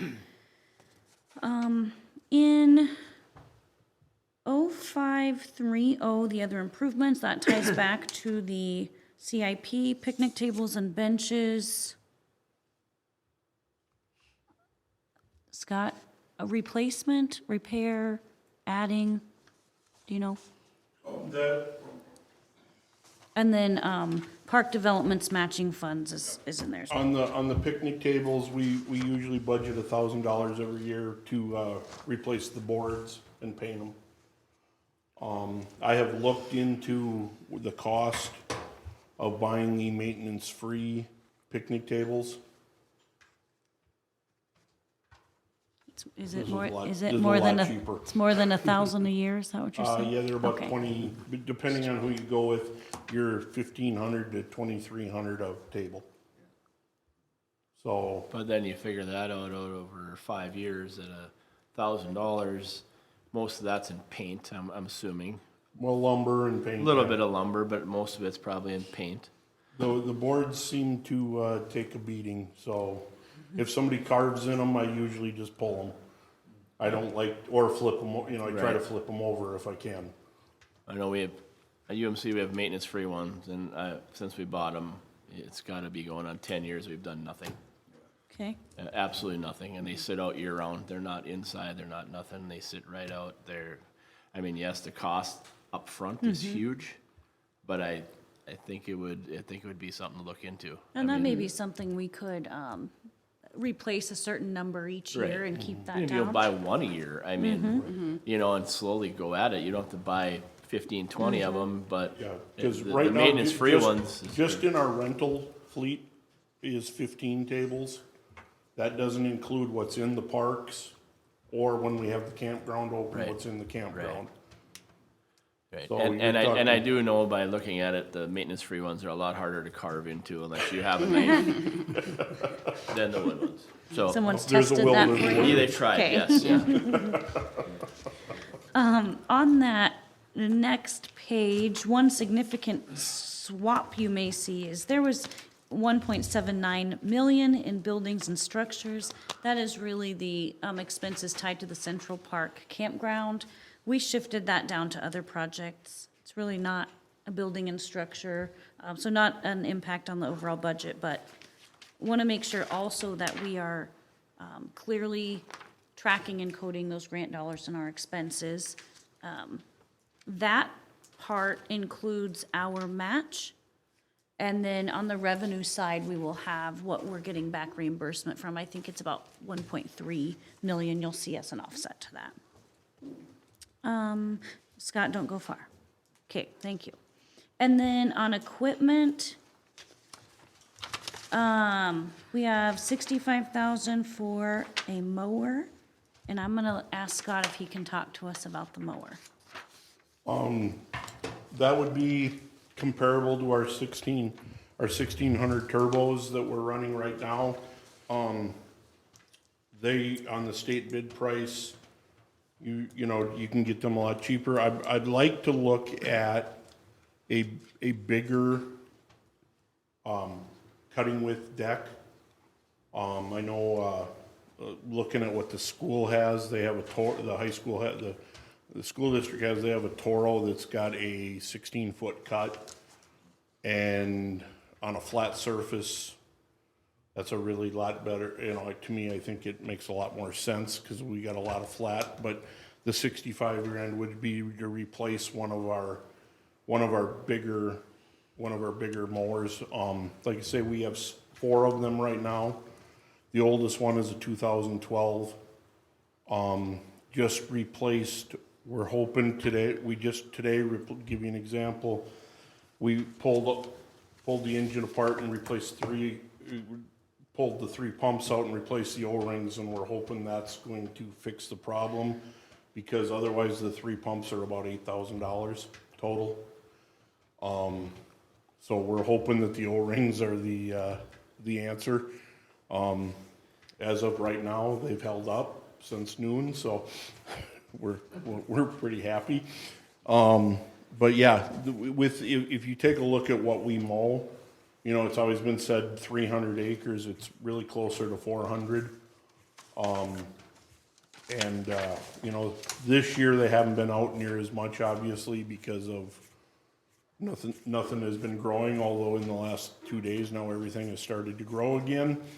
One of the other issues too that we run into with our 1600s is when we use them, and I have to tell you thank you on the slope mower, because we were able to get it out today and use it on the dikes, because when you use the 1600s on the dike, it puts an awful lot of pressure on the back wheels, and if you've ever taken a look at one, you know, the difference in the size of wheels between the front and the back is huge, and we go through a lot of hubs and spindles on the back ends of those because of the pressure on the dike. As I was going down the dike today, I took the mower out, and we're averaging about a 22% grade on our dikes. And that's a lot of pressure on those back wheels, and it's a lot of pressure on the machine. So, you know, they go through an awful lot. The machines that you have though, can they cut all the ditches and all that kind of stuff? Yes. So if you go with a wider one, is that gonna be able to go in the ditches? Well, the one nice thing about it is if you went with a wider one, you wouldn't use that on the ditches. Because you'd be looking at the wider cutting range, where with our 1600s, you can pull a deck up to where you're off. Yeah. So you're off center and you can get it. So I think if we were able to find a happy, we'd be able to find a happy medium in there to get everything still covered in a week. Okay. And I think it would actually speed us up, to be honest with you, just having those 1600s in the ditches and those other places and having a 16-foot to run through the parks. Okay. It's just unfortunately, I lay in bed at night and think a lot about mowing.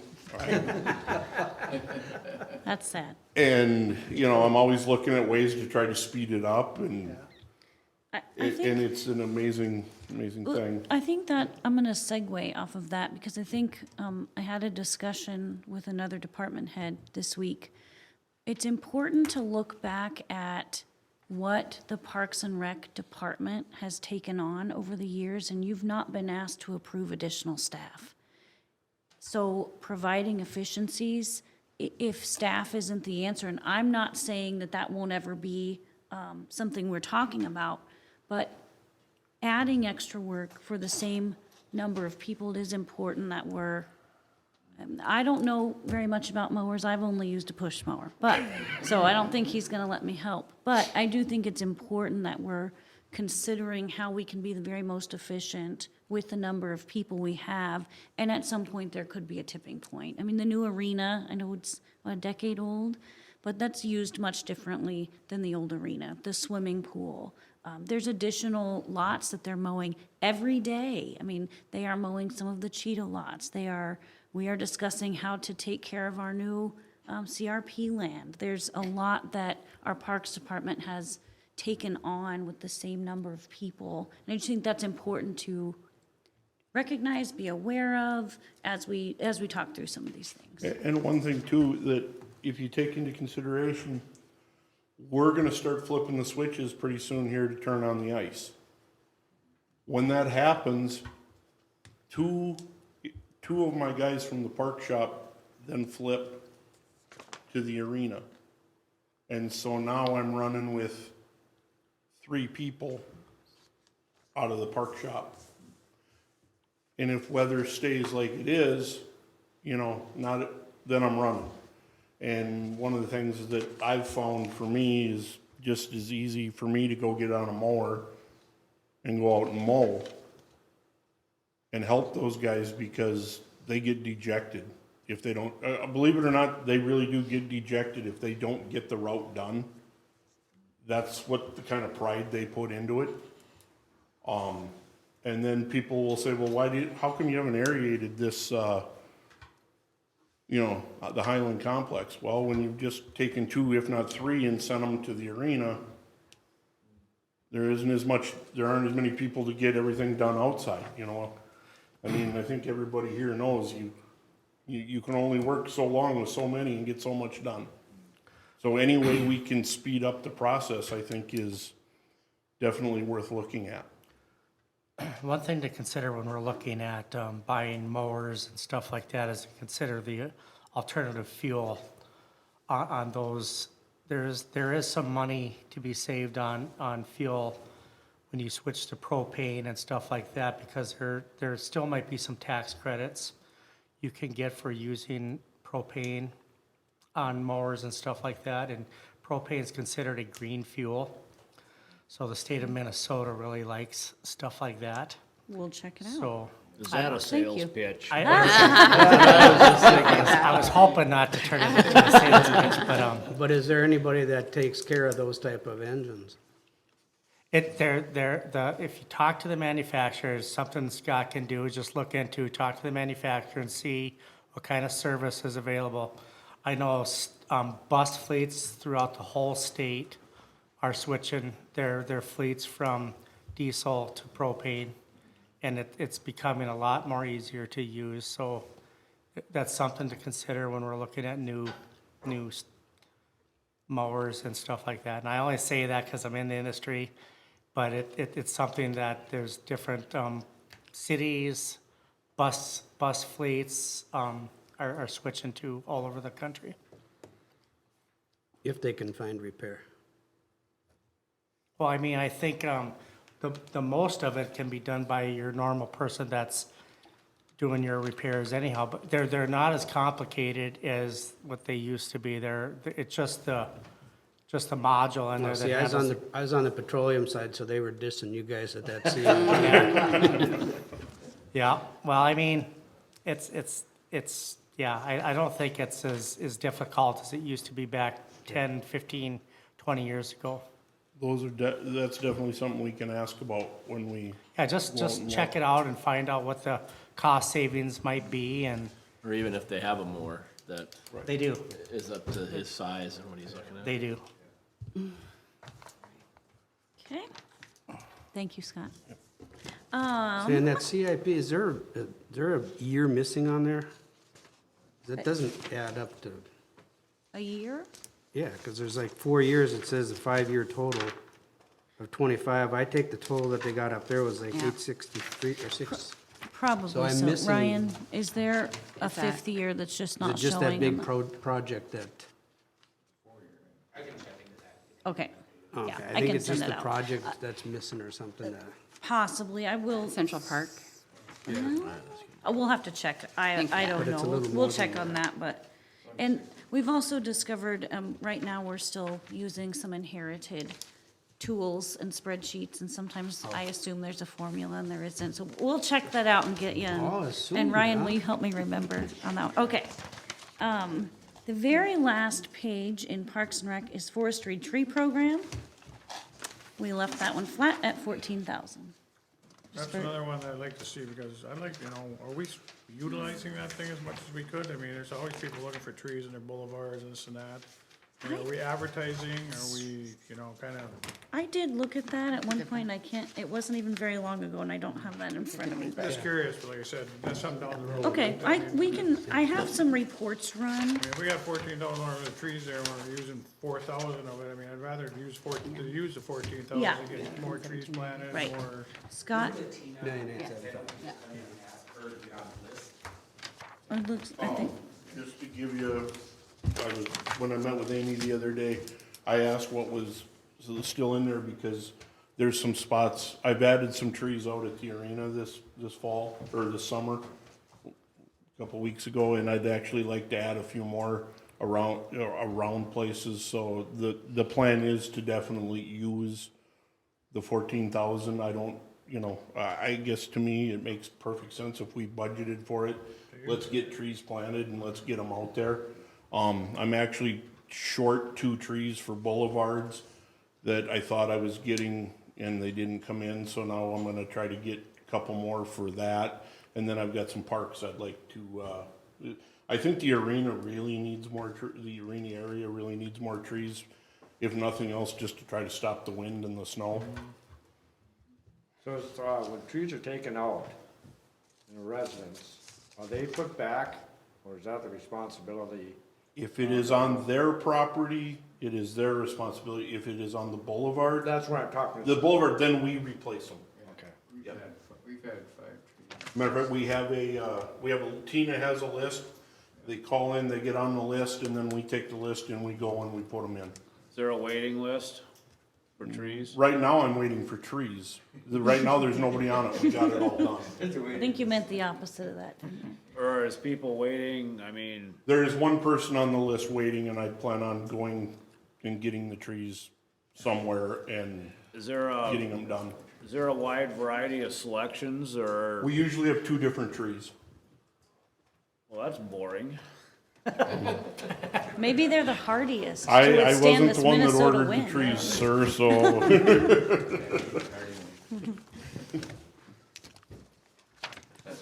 St. Maple Lake. That brought me to the very last page of my Parks and Rec packet. Okay. So, we're bringing out our next hefty budgets here. Okay. Is he getting paid? No, I know, I don't have enough here. Keep me sorted out. Goodness, all right, I'm just getting organized. Okay, Public Works, Brandon has done a very nice job. We're gonna start with the, general fund. Should see traffic signs first. Most of this Always here to answer questions. budget is salary adjustments at the top. You see a little bump in materials. We are finding that a lot of our material costs are going up, I believe probably with fuel and those things. Trying to make some slight adjustments there. And in 0226, the materials, this is the final year in 2022 of the street corner sign replacement. So that's why you see that 7,500 in there.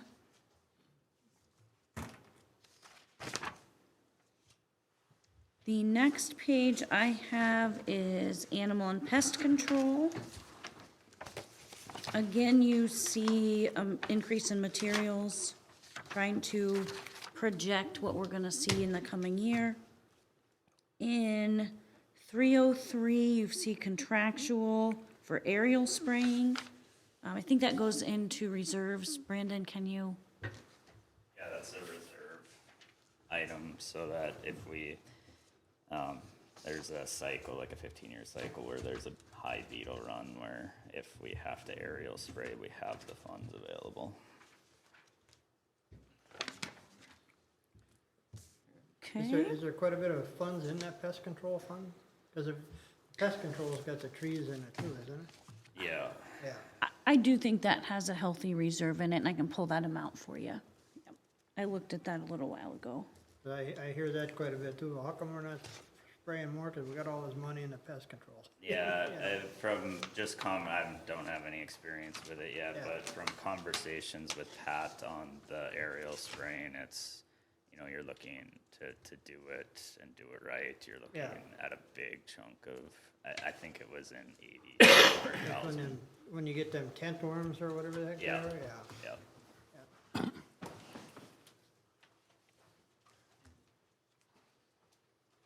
We do send money from this budget to central garage, which you'll see throughout a lot of the public works.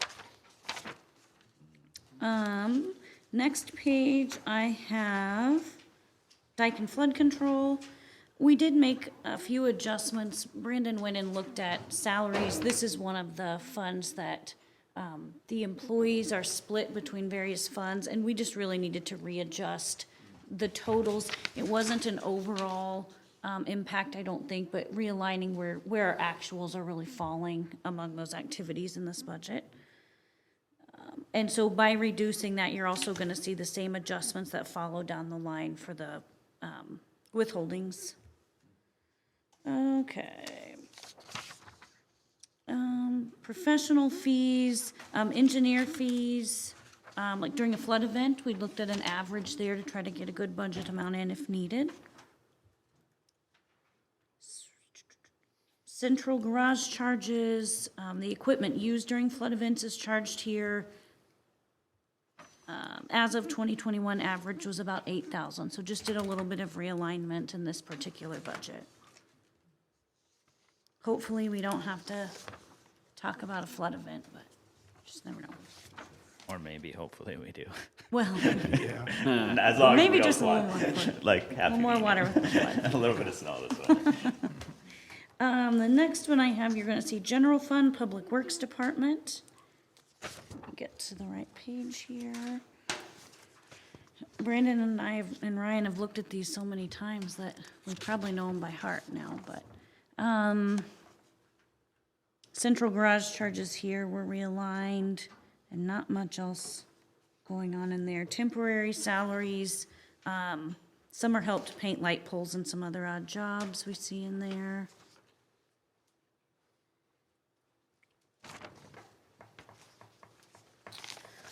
The next one I have is street and alleys. The severance pay, was that from Pat's retirement, do you know? No. I don't remember looking at that. I believe that was for Shannon, wasn't it? Oh, okay. So that was removed from this budget. Materials, we're, again, here just reflecting what we're seeing in increased costs. The other equipment was just removed. It was a prior year budget item.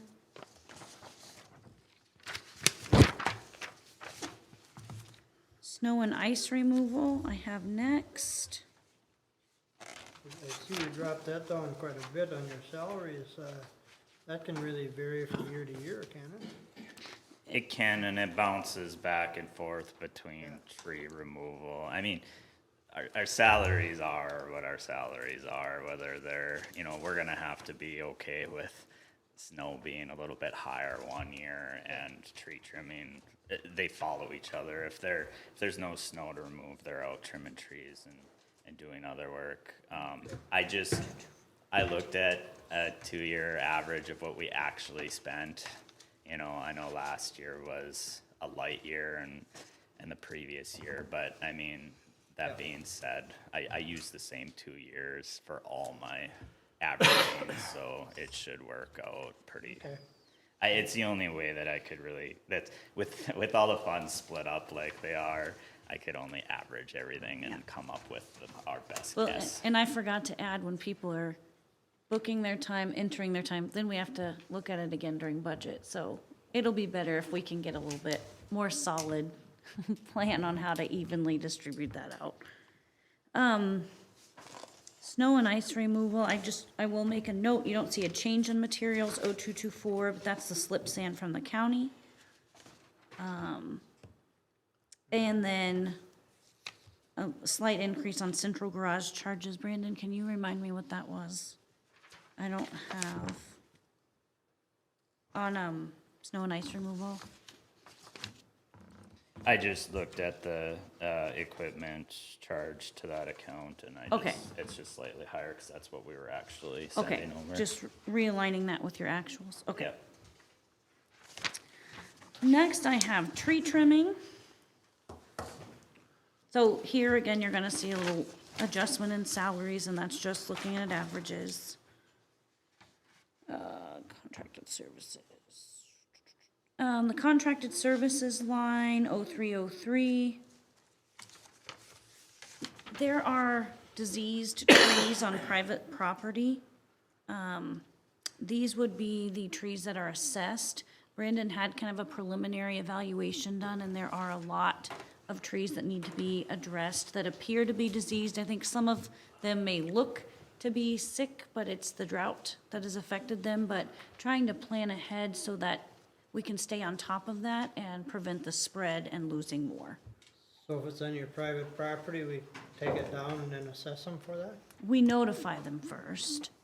They're asked to, I believe, remove it, or they can choose to remove it, but Yeah. we, They can either do it on their own or we'll do Yeah, it? we send them the notice, and we have to hear from them in 10 days to know whether they're gonna take it down. If we don't hear from them, or if they say they're not going to, then we get bids. It's contracted out to a local tree removal firm, and then it's assessed to the property. So we do get it paid back? hopefully. Correct, yep. Yeah. It Kind comes of like back. the old water main breaks that they used to Yeah. have. Yeah. next fund is street lighting. You're gonna see an increase on materials. That's for LED light repair and a reserve for that. Probably the most significant change there. Utilities, just looking at our actuals and trying to project there and get a good solid number. Well, that's kind of like the question that Steve asked, you know, we're replacing everything to LED lights and then our utility bill's going up. Yeah, I don't know what replacement rate we're at with LEDs. Well, the LED lights, I think it was quite a while ago from what I understood on the street. And all our downtown lights are still, they're not LEDs. South Main is an LED. isn't it? Okay. It's, you know, it's it's a double-edged sword. You can get a older style light bulb for $100. When we replace these LED heads, they're $1,800. So you're kind of trading one for another essentially. Okay. But we've added streetlights, you know, Yep. here and there too, so that I would assume that's some of the utility increase too. The next one I have is street sanitation, and I do not show any differences that are not tied back to salary adjustments amongst the funds and deductions.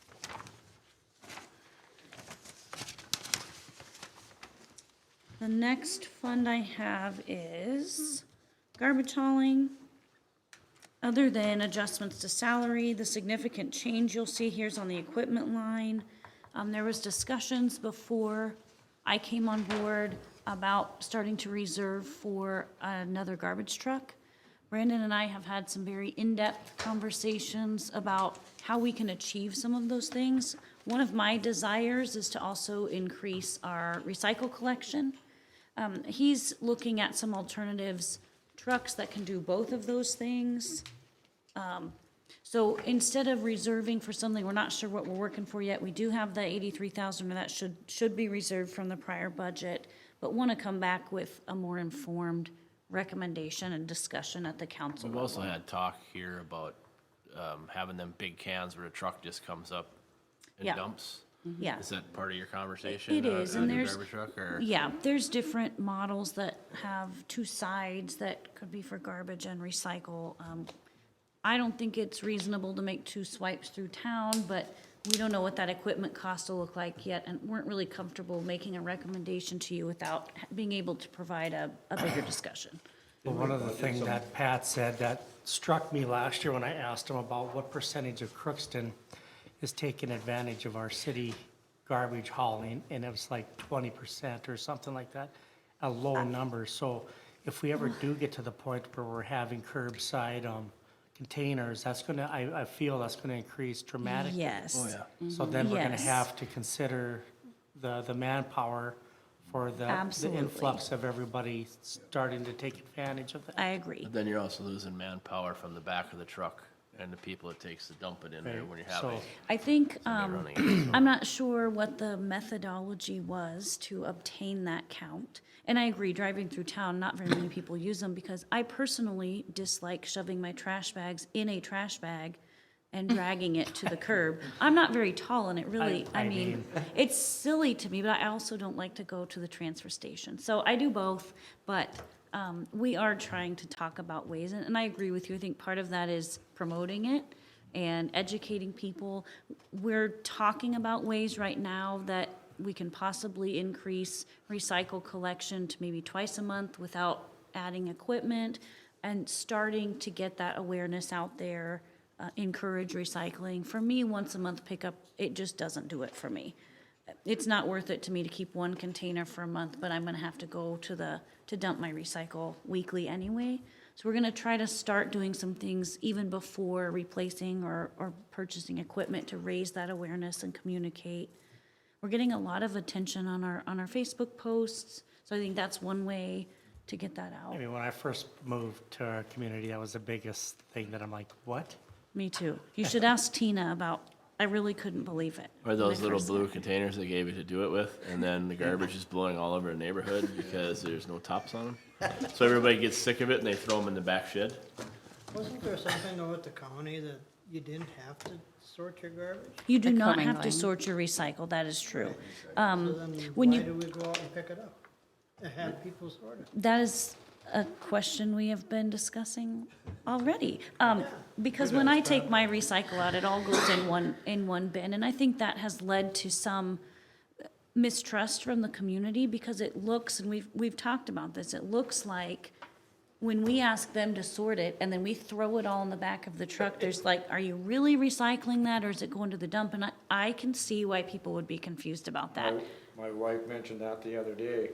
Yeah, We usually end up with, we got 4 or 5 of those blue things, but we end up with taking some of the plastics and whatever, putting them in grocery bags, and whatever, and she happened to see that happening, and she said, why why are we shorting all this? And I said, well, you don't have to. Right, we need to update our policy, and we've looked at that. We haven't tackled that yet with budget, but that's on our short list to do, is update what our recycle policy says and start getting it out there, and then we'll work towards trying to increase collection as we move towards an overall better solution. But it also hasn't been that long since they went through full streaming either, where they didn't want it separated.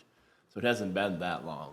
I mean, it's At not the like- county? Yeah. Okay. Because they've been updating every year to how they're doing things, and But it hasn't been that long since we tried that experiment of picking up recyclables twice a month. Twice a month, yeah. And it was not being used I'm very. just not very sure well. from what I've heard if it was communicated out the way I may have approached it. That doesn't mean it will work this time, but I do think someday people that are going to be here long after us are gonna be having discussions about not having room in landfills anymore. And so I think if we can encourage it and provide the service, and we're already driving by and getting it, I think we should try and, I mean, if it's easier to recycle instead of in one big bin instead of a bunch of these little things, I think more people would take advantage of it. absolutely. I agree. I know I would. I Yeah. would too. Yeah, I throw mine in a trash can at home and drag it out to the transfer station, but I'd really like to be able to just go sit it out and, yeah. So I think there's some improvements we can make that aren't gonna cost us anything to do, just rearranging a little bit internally as we prepare to keep having the discussion about how we can best facilitate our garbage hauling here and Well, recycling. I think we talked last year, Steve, I mean, I think you brought it up about our fees for our garbage that we have now. Have we, I mean, do we know, are we at a net zero? I mean, I don't think we want to make money on our garbage hauling, but We wanna cover costs. we shouldn't be losing money on our, And it hasn't went up in a long time. No, it hasn't. I think every utility customer pays a $5 drive-by fee. And that may be a discussion, depending on where the conversation goes on garbage and recycle collection. That may be a discussion, maybe a different model is needed. Part of our revenue now is collected through the sale of the garbage bags. So that's something we'll have to address and discuss and figure out the best way to move forward on that. But I imagine we'll be talking about different models than what we see now on our billing. I could go on for hours about garbage collection, but I will stop there for now. I'm on weed control. Yep. There are no significant changes to this budget other than some adjustments on salaries to offset other budgets or other activities in this budget. Lagoon farming, Best budget we got right there. Lagoon yeah, farming.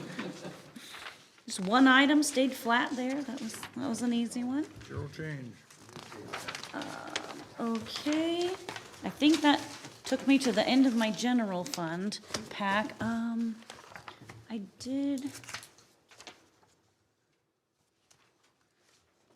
Brandon, can you help me on the CIP? Oh, never mind, you got codes on there. I was gonna have you. So the one item on the Public Works CIP we talked about on the LED replacement.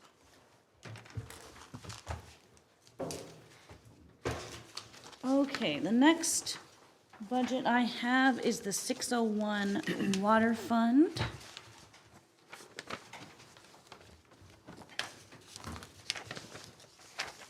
You know, you could have used the table over here.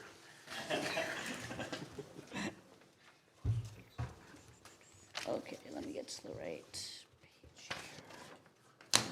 That one's zeros. That one's zeros. I had mine printed with zeros, so I gotta get through some pages here. Okay, first one I see is the wells, the water supply pumping. These salaries were also just looked at a 2-year average and adjusted throughout the budgets. On 0221, you will see a slight increase on repairs and equipment. That's for where the well repairs are charged. Average was about 15,000 in well repairs as of 2021 when looking back. 0222, you will see a significant increase. Is that right? Am I looking at the right line? My note says pressure wash exterior GSR tank. And then there's one underneath it. There's a sediment inside the tank that needs to be cleaned out. That's I cleaning, see. that tank sweats all summer in the traffic off of Highway 2. It almost gets to where it looks like it's black, so it gets pressure washed every year on the exterior. And then about every 5 years, we clean the rust and sand sediment out of the tank. GSR tank is the big tank on Highway 2 that the wells pump into before the water comes to town. And the communication lines has internet, phone services, and then any maintenance to the communication systems there. And are those, Brandon, used to track, like, where our wells? That's the communications that tells the wells when to start, stop, Okay. all the communications.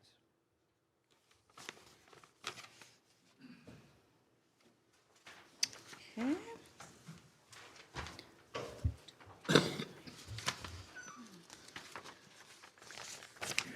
All right, water plant expense.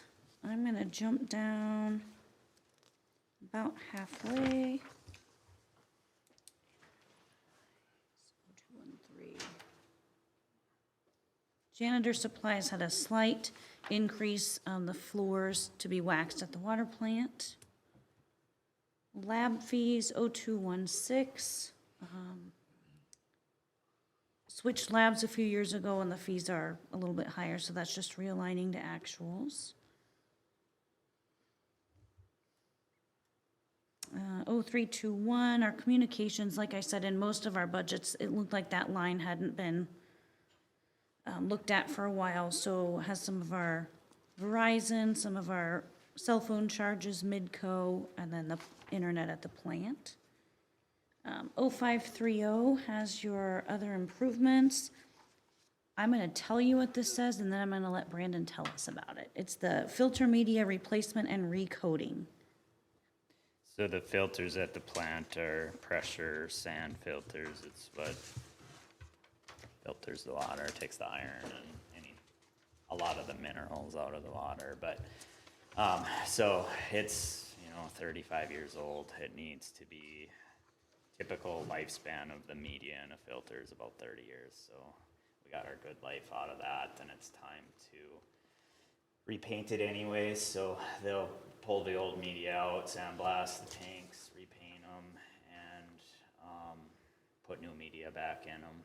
So, and then we'll send in samples of our water just to have our media. There's new technologies for different types of sand that removes different elements better. So we'll make sure we have the newest and greatest media in there. And this was on, so there's actually 400,000 was budgeted last year. Bids came in at almost $1 million. There was some items that looked like it scared contractors away that I knew we could do last winter, so we replaced some valves. We installed the new control panel that looked like they were really throwing high numbers at because they didn't want to do it. So now with those items gone, I'm hoping, we have, so it costs us about $45,000 to redo those valves and the control panel. So we got, we'll just say $350,000 left. So this is to get us to $650, and I think that'll cover hopefully this round. I don't know, I would see what COVID pricing does to it, but I'll have prices here by the end of September. So I don't, is that too late, Amy, to adjust at that point? We'll chat Yeah. about our drop dead dates. It is what Okay. it is, but. We have some flexibility there.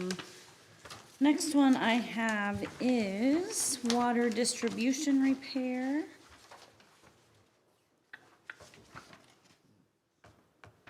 I just saw something. 0231. You'll notice,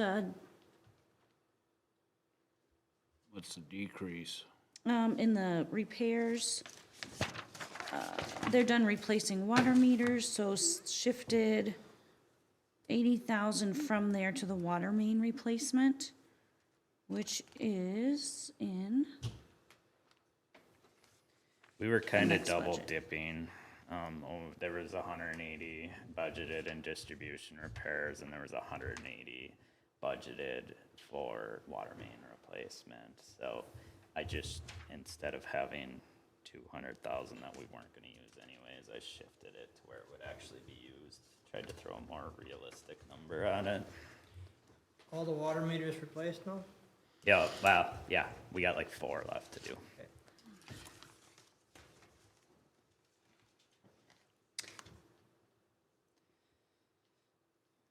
Brandon, will you talk about what's in the equipment, 0540? Yes, so, as part of our, wellhead protection plan, the DNR recommended that we did more water leak audits. So this leak detection system is just, it's exactly, you leave sounding devices in each intersection. You go back the next day and you pull data off of it, and it tells you if you have a leak in that intersection and if you need to investigate more. So we'll use that with our valve maintenance program. They're going around all summer operating valves anyways, so they'll leave one sounding device at each intersection, and that'll help us fulfill our water leak audit that we. So that's in our city water system, is that what you're saying? What's that? This leak audit or this device, where's that at in our? Well, so the DNR encourages a leak audit, which is essentially just going out in the system and listening on hydrants and trying to get your water loss. Typically you're trying to get your water loss under 10%. I think, correct me if I'm wrong, but I think this is a device they can move, but yes, within our city water system to detect leaks on our side. Is that Yeah. correct? Yep. Okay. We have a leak correlator already for water main breaks. You put the material size in there. It's really fancy equipment. It knows how fast sound travels through, we'll say, cast iron mains, and it'll tell you that the leak is 100 feet from this device and 400 from that. We have saved a ton of time using that device. We bought it 2 years ago. I don't know how many times that horrible year of 2014 we dug 4 holes and the leak wasn't even where it was surfacing. So I haven't had the leak detector throw us out of the hole yet, so it's been within 8 feet every time so far. So, we spent, I don't remember what that device cost us, but it was around $30,000. But you save 2-3 holes just in one break, you're saving $5,000 just. Well, not only that, I would think that in a year like this, where we're keeping track of our water consumption, that stuff like that really helps. Yep, for sure. It's you'd be surprised how much water can disappear without coming up. That's what you just, on that last water main break, that was your issue, wasn't it? Yeah, It wasn't coming up this has anymore. been the year of unsurfacing water leaks. It's we've had 3 leaks that haven't been hitting the surface, and we were losing 500,000 gallons a day on the last one on University Avenue, and it wasn't surfacing. Those are the hard ones to find. That's a lot of gallons of water. Yeah. And then the lawnmower trailer's pretty self-explanatory. We've had the same trailer since I've worked for the city. The concrete mill we have, when you fix water services and whatnot, it's always hard to get the area compacted to 100% of what it was. And maybe 5 years later, it might settle a little bit, and then the joint might offset by a 1/2 inch. So this will mill that 1/2 inch off rather than having to go replace Is it sidewalks? Yep, for sidewalks for the most part. It essentially has a few carbide blades on it. And I'm sure you've seen it around town where it looks like somebody ground off about 6 inches of cement. The state uses it a lot, so it just eliminates having to replace sidewalk and just take a trip hazard off. Okay, and then I had, in your motor vehicle line, half-ton pickup. And all of those are back on the. Those are on a 10-year rotation.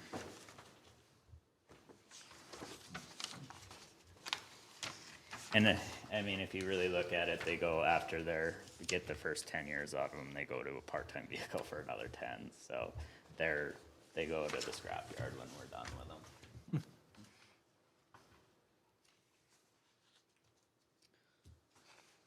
Okay, if anyone has any questions I don't cover, just holler and one of us will answer, but I was flipping to, water main replacement expense. Brandon talked about that a little bit, other than some adjustments in salaries, you will see that shift there. The $80,000 that we saw as a deduction from the other budget, you'll see here on line 0530.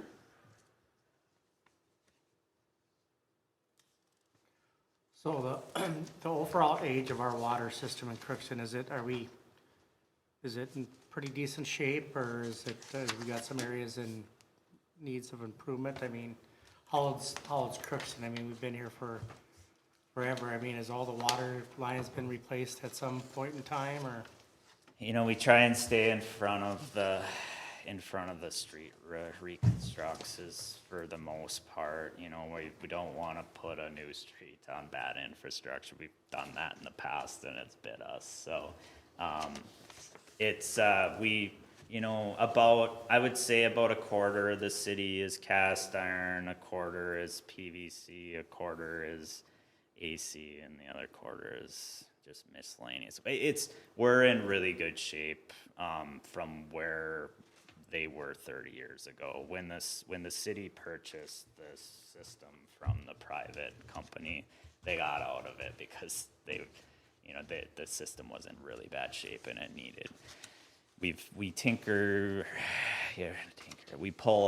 do about 1,500 to 2,000 feet of water main replacement a year, and our staff does that. You know, we hire an excavator to dig the hole, but the pipe install is done by city staff, and by doing that, it costs us about a third of what you would hire a contractor for.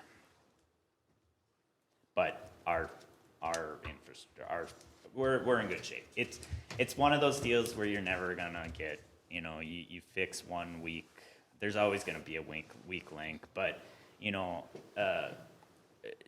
Joe Munn and Richard Normandin talked about fixing water main breaks twice a week, 30 years ago.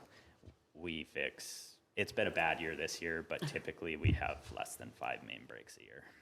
Do you think the lack of rain, does that impact that with the ground? Yeah, this year has been ground shifting. Just about every leak we've fixed has been a cracked pipe from the ground shifting. And for whatever reason, it's on that northwest corner of town.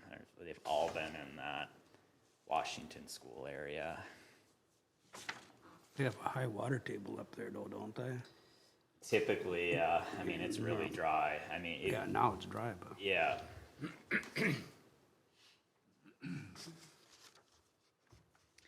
Next page I had is water main breaks expense, and the only thing you see there is some adjustments to the salary and deduction lines. Next budget is water meter reading expense. I'm gonna just drop down to contractual, equipment maintenance, you see an increase there. Annual meter reading software fees. Okay, Brandon, I'm just gonna I don't know what these are. RNI, I don't know what that means. That's the meter reading is all done automated now.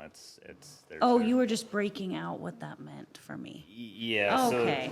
So it takes a couple different softs. Okay, So, I see that now. RNI is the original raw data, makes it pretty and makes you your reports and helps you find. That's what gives Lynn her leak alerts that she calls customers if they've had constant usage in the last 24 hours. It's just, and like I told you, the customer portal, we pretty much have that ready. That's gonna be accessible by the customers. They'll be able to set their own alarm thresh. So if there's vacation alerts, so they can set it when they leave, and if they have any usage while they're gone, they get a text message and whatnot. They can set if when they're home, if they want to know if they use more than 100 gallons a day, it'll text them. People are happy with that. What's that? That new meter system, had a couple people say that the water department's notified them that their excess water usage has gone up from 2 months ago, or last month to this month, and they said they were very impressed with the way that system works. Before we couldn't, before somebody would end up with a $200 water bill before we even knew it was coming, because we were reading monthly. We get reads every 4 hours now. So if there's, we wait 2 days before we call. So if there's a leak detected for 48 hours, Lynn makes contact. Whether they answer or respond, that's up to them, but we make contact just to try and let them know. Did you say customers could get something on their own and look? Did I We're working with Corky to get terms of use set up for that. So it's ready. I just need to get the terms uploaded into the software, and then we'll send out a informational flyer and a bill, and everybody, they'll be able to see their 4-hour data, and they'll be able to see everything. So does a person have to set up an account for that to see that, or? It's an app, yep. App? So there'll be key things linked to their account that only the account holder will know. They'll have to go in, set up an account, and then once they have their account, we've been testing it with a couple city employees before we put it out to see if there was any bugs, and it appears to be working well. So. Can you only have one person that has access to that? I just think about like a person who maybe owns a rental and then the person who's actually in the rental. Yes, you can only have one person. That is one shortfall that I found with it, is there can only be one account linked to the customer portal. So if the landlord sets it up before the tenant does, the landlord will have access to it, and the tenant won't be able to set up an account, which I hope they fix that so that there can be a landlord option where 2 people can have an account set up. But I guess my response to that for right now would be is maybe the best answer is to have, there's a link to get you to the billing portion of it there, but there's no privacy issue other than just usage data there. I guess I would just tell the landlord to set up an account, and maybe if the tenant wants access, give them your login information. You can't, like you said, you can't change anything on there. You're just viewing data.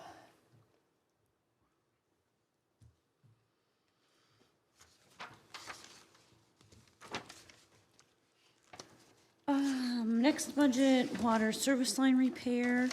Only changes on this budget are 2 adjustments in the salaries, not to actual salaries, just amongst the activities. Next one is water administration expense. This is a long one, I gotta get my notes here. Okay.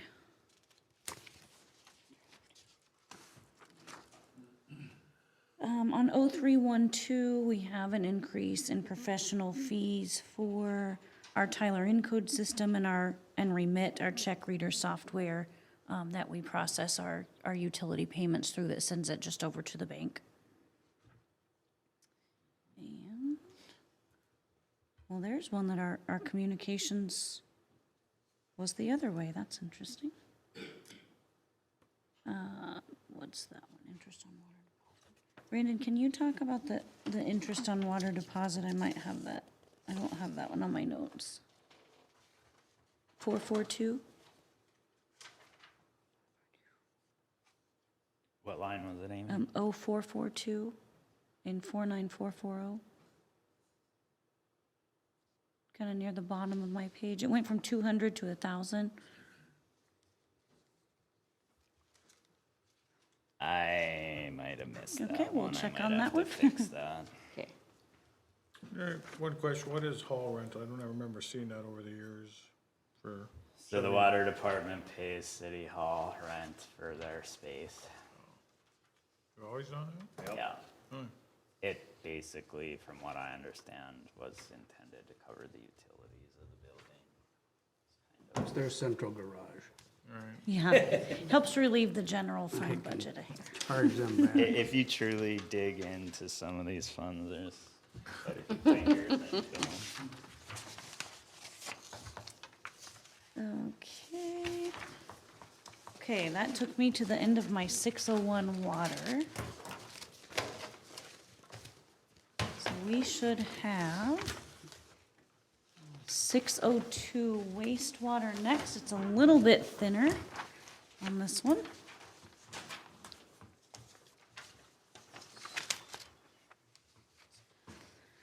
Okay.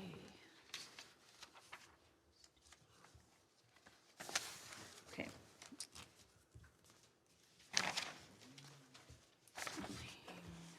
Gotta get through all my zeros. First one I have is just the wastewater department expense. You are seeing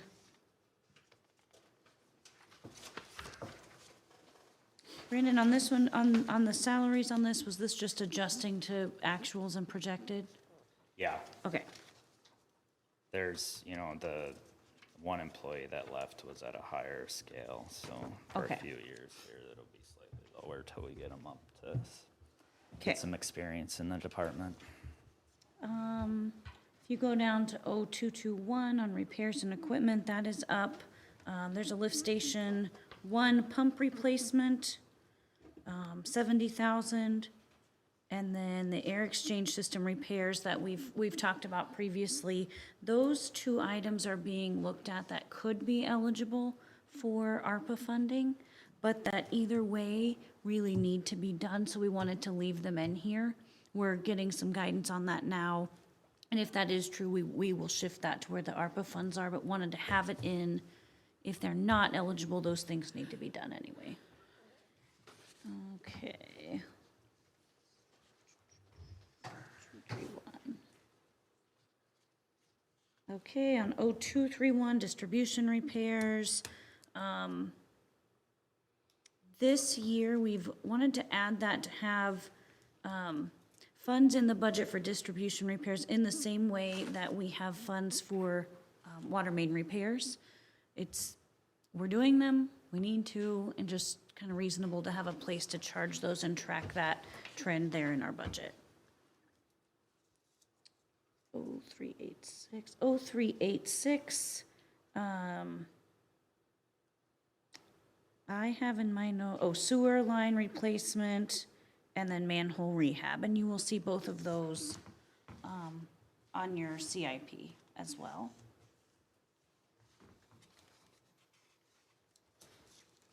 And in 0540 equipment, it's the GIS mapping, and will that give you your, what will that provide you, Brandon, on your GIS map? The wastewater really doesn't have, they were relying on some old knowledge for locating. Their mapping hasn't been updated. They don't have any mapping for the new additions for the arena. They can look back at as-built, but this just gives them a interactive map where it's updated, it's accurate in foreign. The water department already has the equipment to take the points. It's just a matter of getting the base maps kind of set up for them. I feel really bad for the wastewater guys right now. You know, our most experienced guy in the wastewater has 1 year right now, and they're trying to locate off of no maps. You know, if they forget to mark one main and it gets hit, we could spend $10,000 replacing, just repairing that. So, I don't know that it will be. I just don't. Right now, I did the GIS map for the water department. I don't know that I'm gonna have time to do it for the wastewater, so I'm hoping that Widseth can get us a good base map, and then once it's up and running, we can maintain. And it doesn't take much work to maintain. It took me 7 years to do the GIS map for the water department, so it takes a lot of time. That's a long time. It takes a lot. I mean, you're doing it in your free time, obviously, but Which you don't have much of now. Yeah, unfortunately. Brandon, on the wastewater CIP, the control panel upgrades, I think we have them on CIP but not in the budget because those would be in ARPA, the American Relief Fund. We're hoping, yeah. So Okay, I mean, and if not, those did not rise to the same level as the pump replacement and the ventilation. yeah, I mean repair. that'll be staged in over. If it's not ARPA funded, we'll have to stage that over maybe a 5 or 7 year plan. But pumps at the moment are more important. Okay.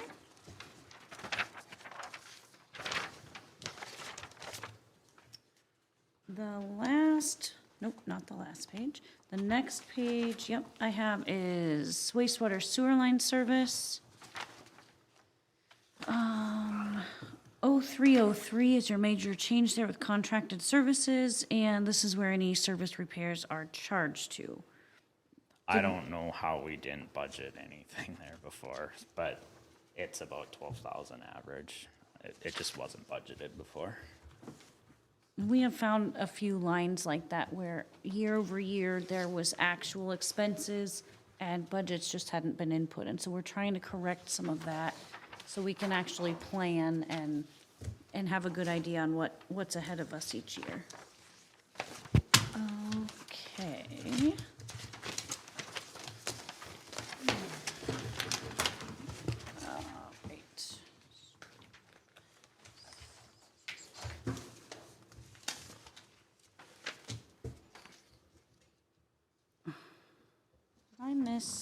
Do I not have one? Did we have central garage that I don't have? Way back. I think it's in our packet, don't we? Yes, I think I forgot to print that. Do you want to jump to your next one and I'll go grab it real quick? I think it was Maybe just. It was after garbage or everything. They have it, I just forgot to reprint it today. Oh. Let me just get to it. You wanna use mine? What are you looking for, central garage? Central garage. Yeah, we have it. We just don't have our notes on this one, so.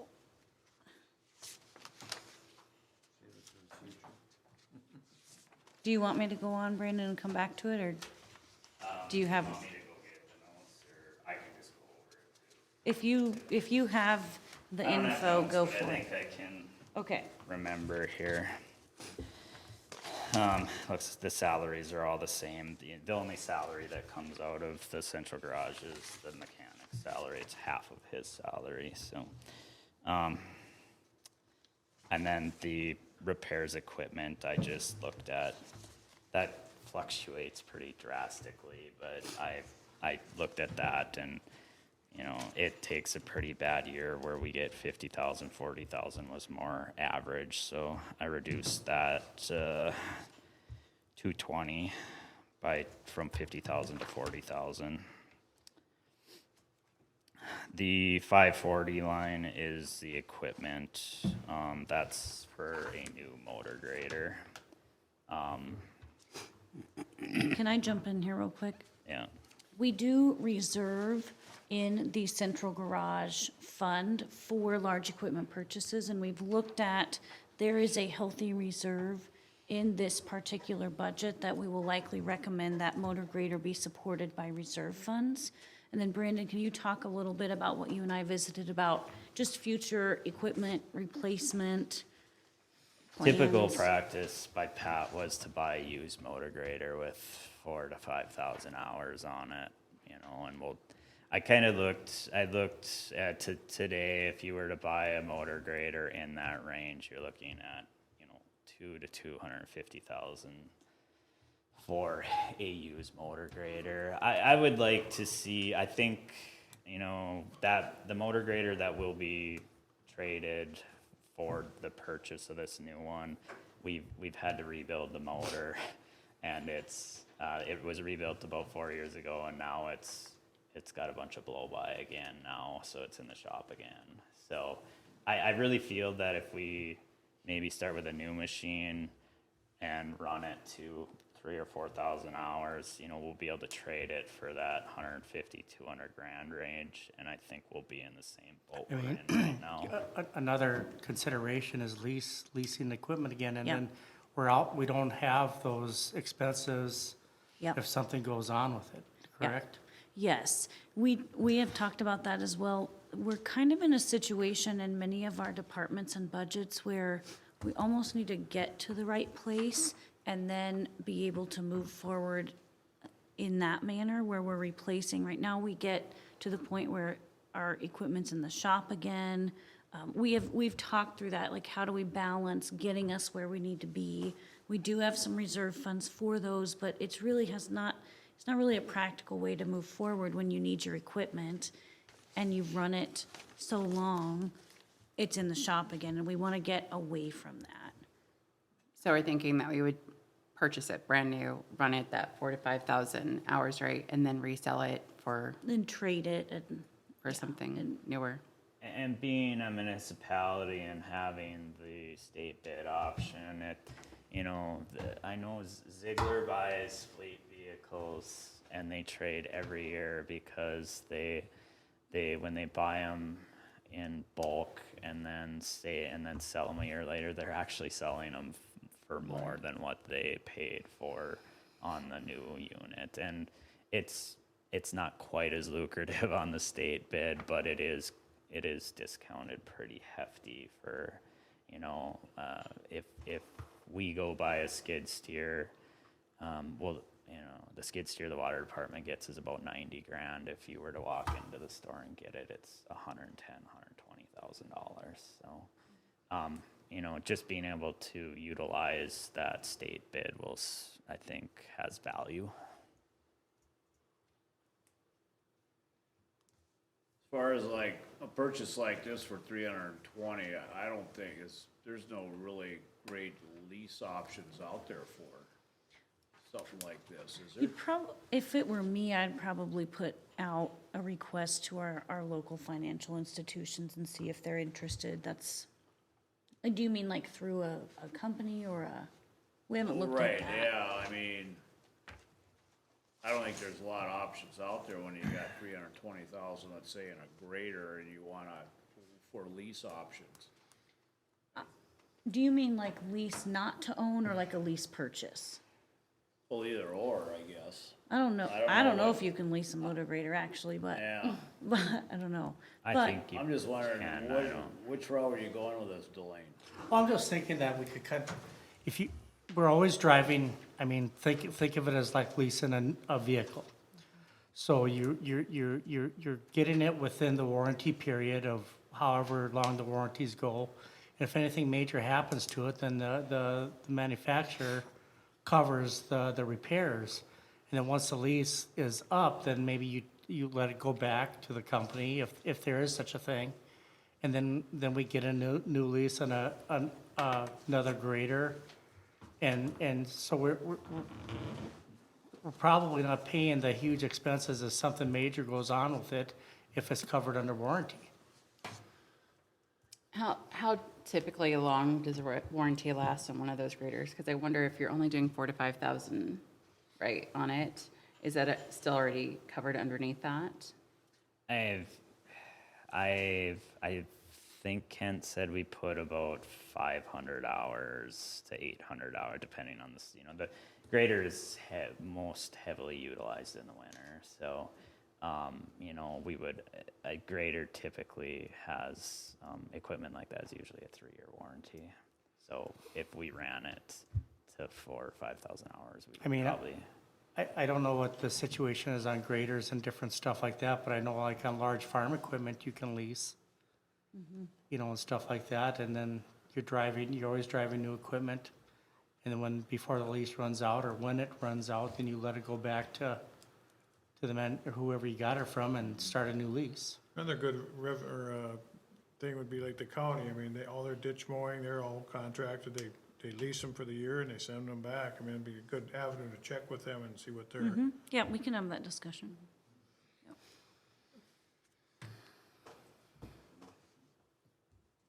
Brandon, motor vehicle? Sorry, I forgot I was leading the ship here. Motor vehicles, so they had a couple of line items last year.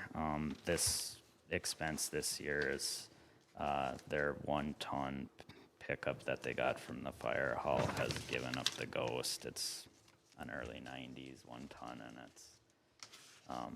it gave up. So this is a gas 1-ton to replace that. So.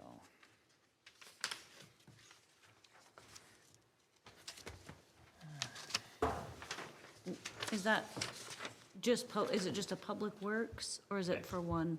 Yep, it's Public just for works. public Okay. works. How many 1-tons does the city have? The street shop has 2. They need one to pull so they got to pull the patch wagon, and then they have another one to pull the compactor when they're doing street patches. So when they're pulling that patch wagon, they're right on the DOT limit of not needing a Class A if they pull it with a 1-ton rather than a dump truck.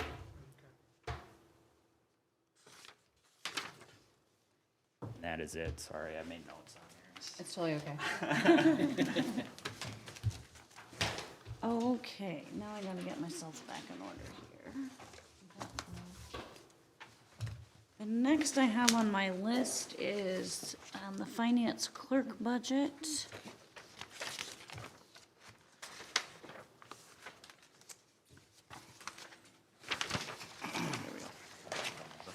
Okay.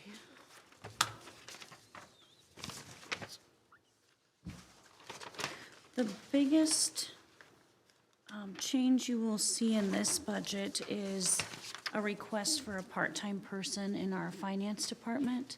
We've done some reorganization with creating our human resources, which has been really valuable in our union discussions, in our supporting our employees, in our recent discussions with our benefits. We've shifted some things around with accounts payable. What we're lacking right now and needing really support in is some data entry. We don't have enough work for a full-time employee, in my opinion, in that department. But without the electronic timekeeping and the input of the invoices and purchases from each department, it would be really helpful to have a person that is just dedicated to data entry that supports those two activities. We have, I think we estimated 20 hours a week. I'm not sure we would really need that. We're not quite sure how that would look. But for budget purposes, that's what we chose there. Could you use like an intern or anything from UMP for something like that? We've actually talked about that, yes. I think that would be a good idea, and it really would be a nice job for someone to come in. We could be flexible enough with hours. We have payroll, of course, input fluctuates with our payroll cycle, and then accounts payable really ramps up before a council meeting. So we can be flexible with hours in that way. I think that's a good idea. I would like to see us partner more with the university, actually, and get people in, but that's something we had talked about to fill that, if it makes it to the end anyway. And then, regular salary adjustments per our contracts are included in that line. 0433. Subscriptions and dues up just a little bit to cover memberships. We now have, clerk association dues. Ryan will have some of his finance officer association, subscriptions in there. What, you must have a different number, cause everything I got is zero. Yeah, mine. Yeah, Mine too. me too. I'm so, on what? All of ours are zero across the board. Your city the clerk variances. office is all zero change, Matt, along with city hall expenses, zero change. Well, that's not what mine says. Let me look here. Do you have it? Will you show me? Mine's all zeros. Yeah, for both budgets, there's no variance.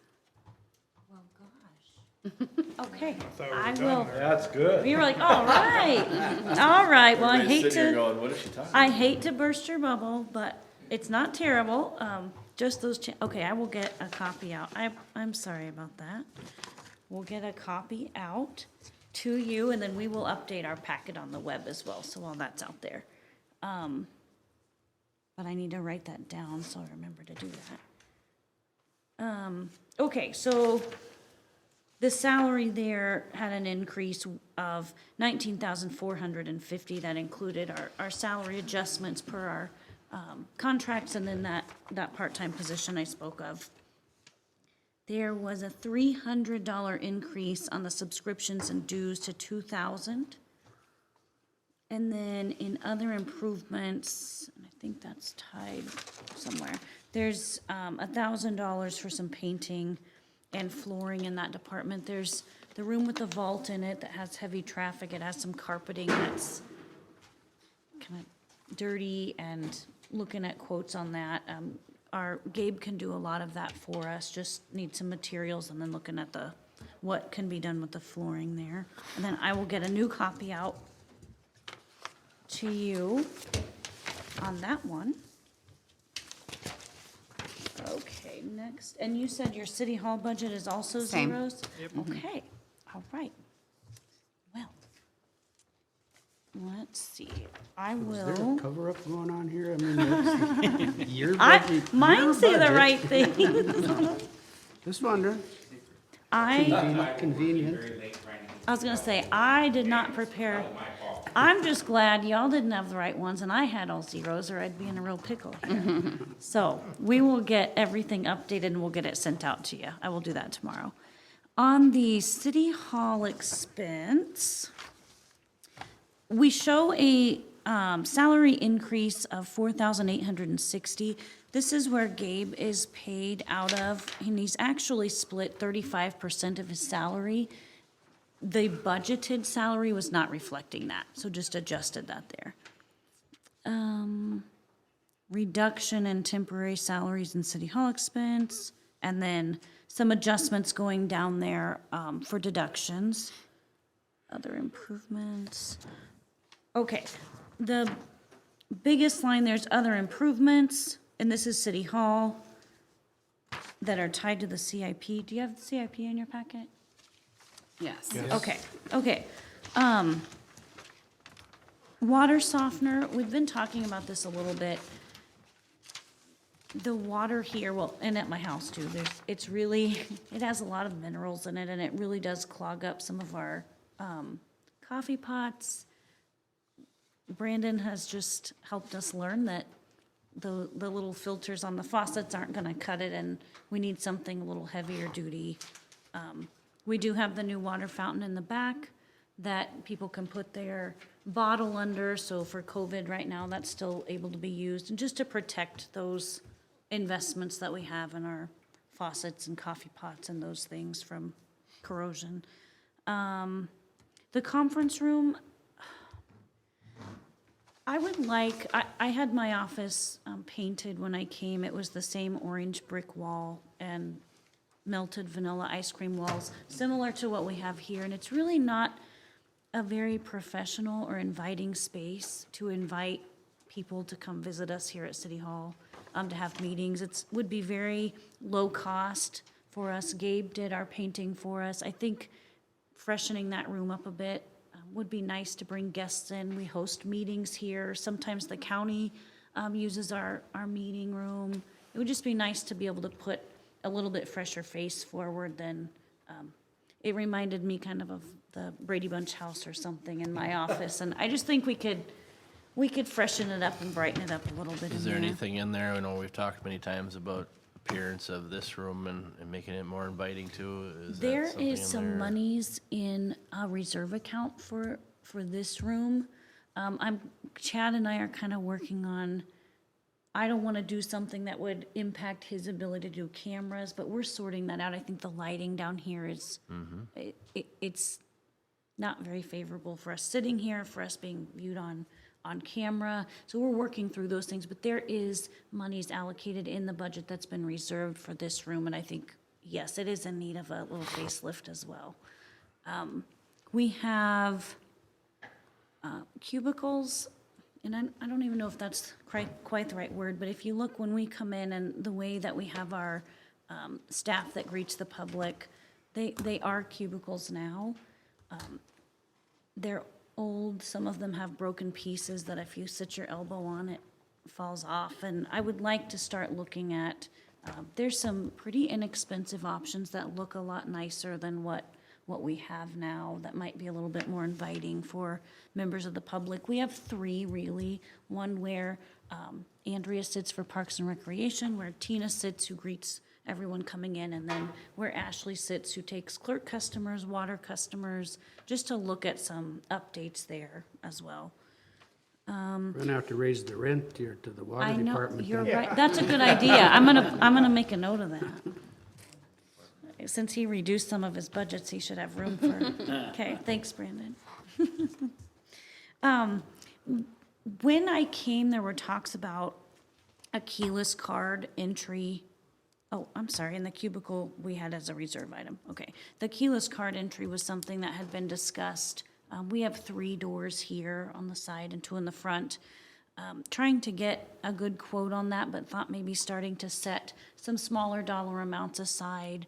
We do have equipment here now. We've started, locking this door, but being able to really secure what we have, and as we upgrade our networks and those types of things, just having a good system there. So wanted to start reserving a little bit for that in preparation. And then carpeting in our upstairs. If you look when you are coming in or out in the lobby, you will see where 2 colors meet up and match. We do try to keep it clean. It doesn't look great, and so again, just starting to reserve and trying to prepare for when that needs to be replaced and upgrade. So you'll see that following down some of the budgets. In 2023, the public basement bathroom rehab is in there. Let me make sure I didn't miss, that was really I know you guys see zeros, but the significant change on the city hall budget there was and the other improvements that ties back here to our reserve.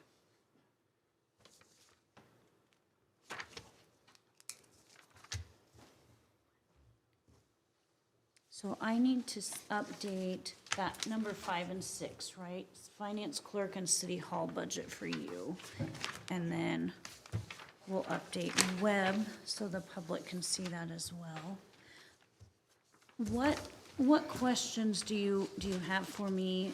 We're not asking you for any decision or anything today, but if there was something I missed or you want to go back to, or you all know where to find me if you think of a question later.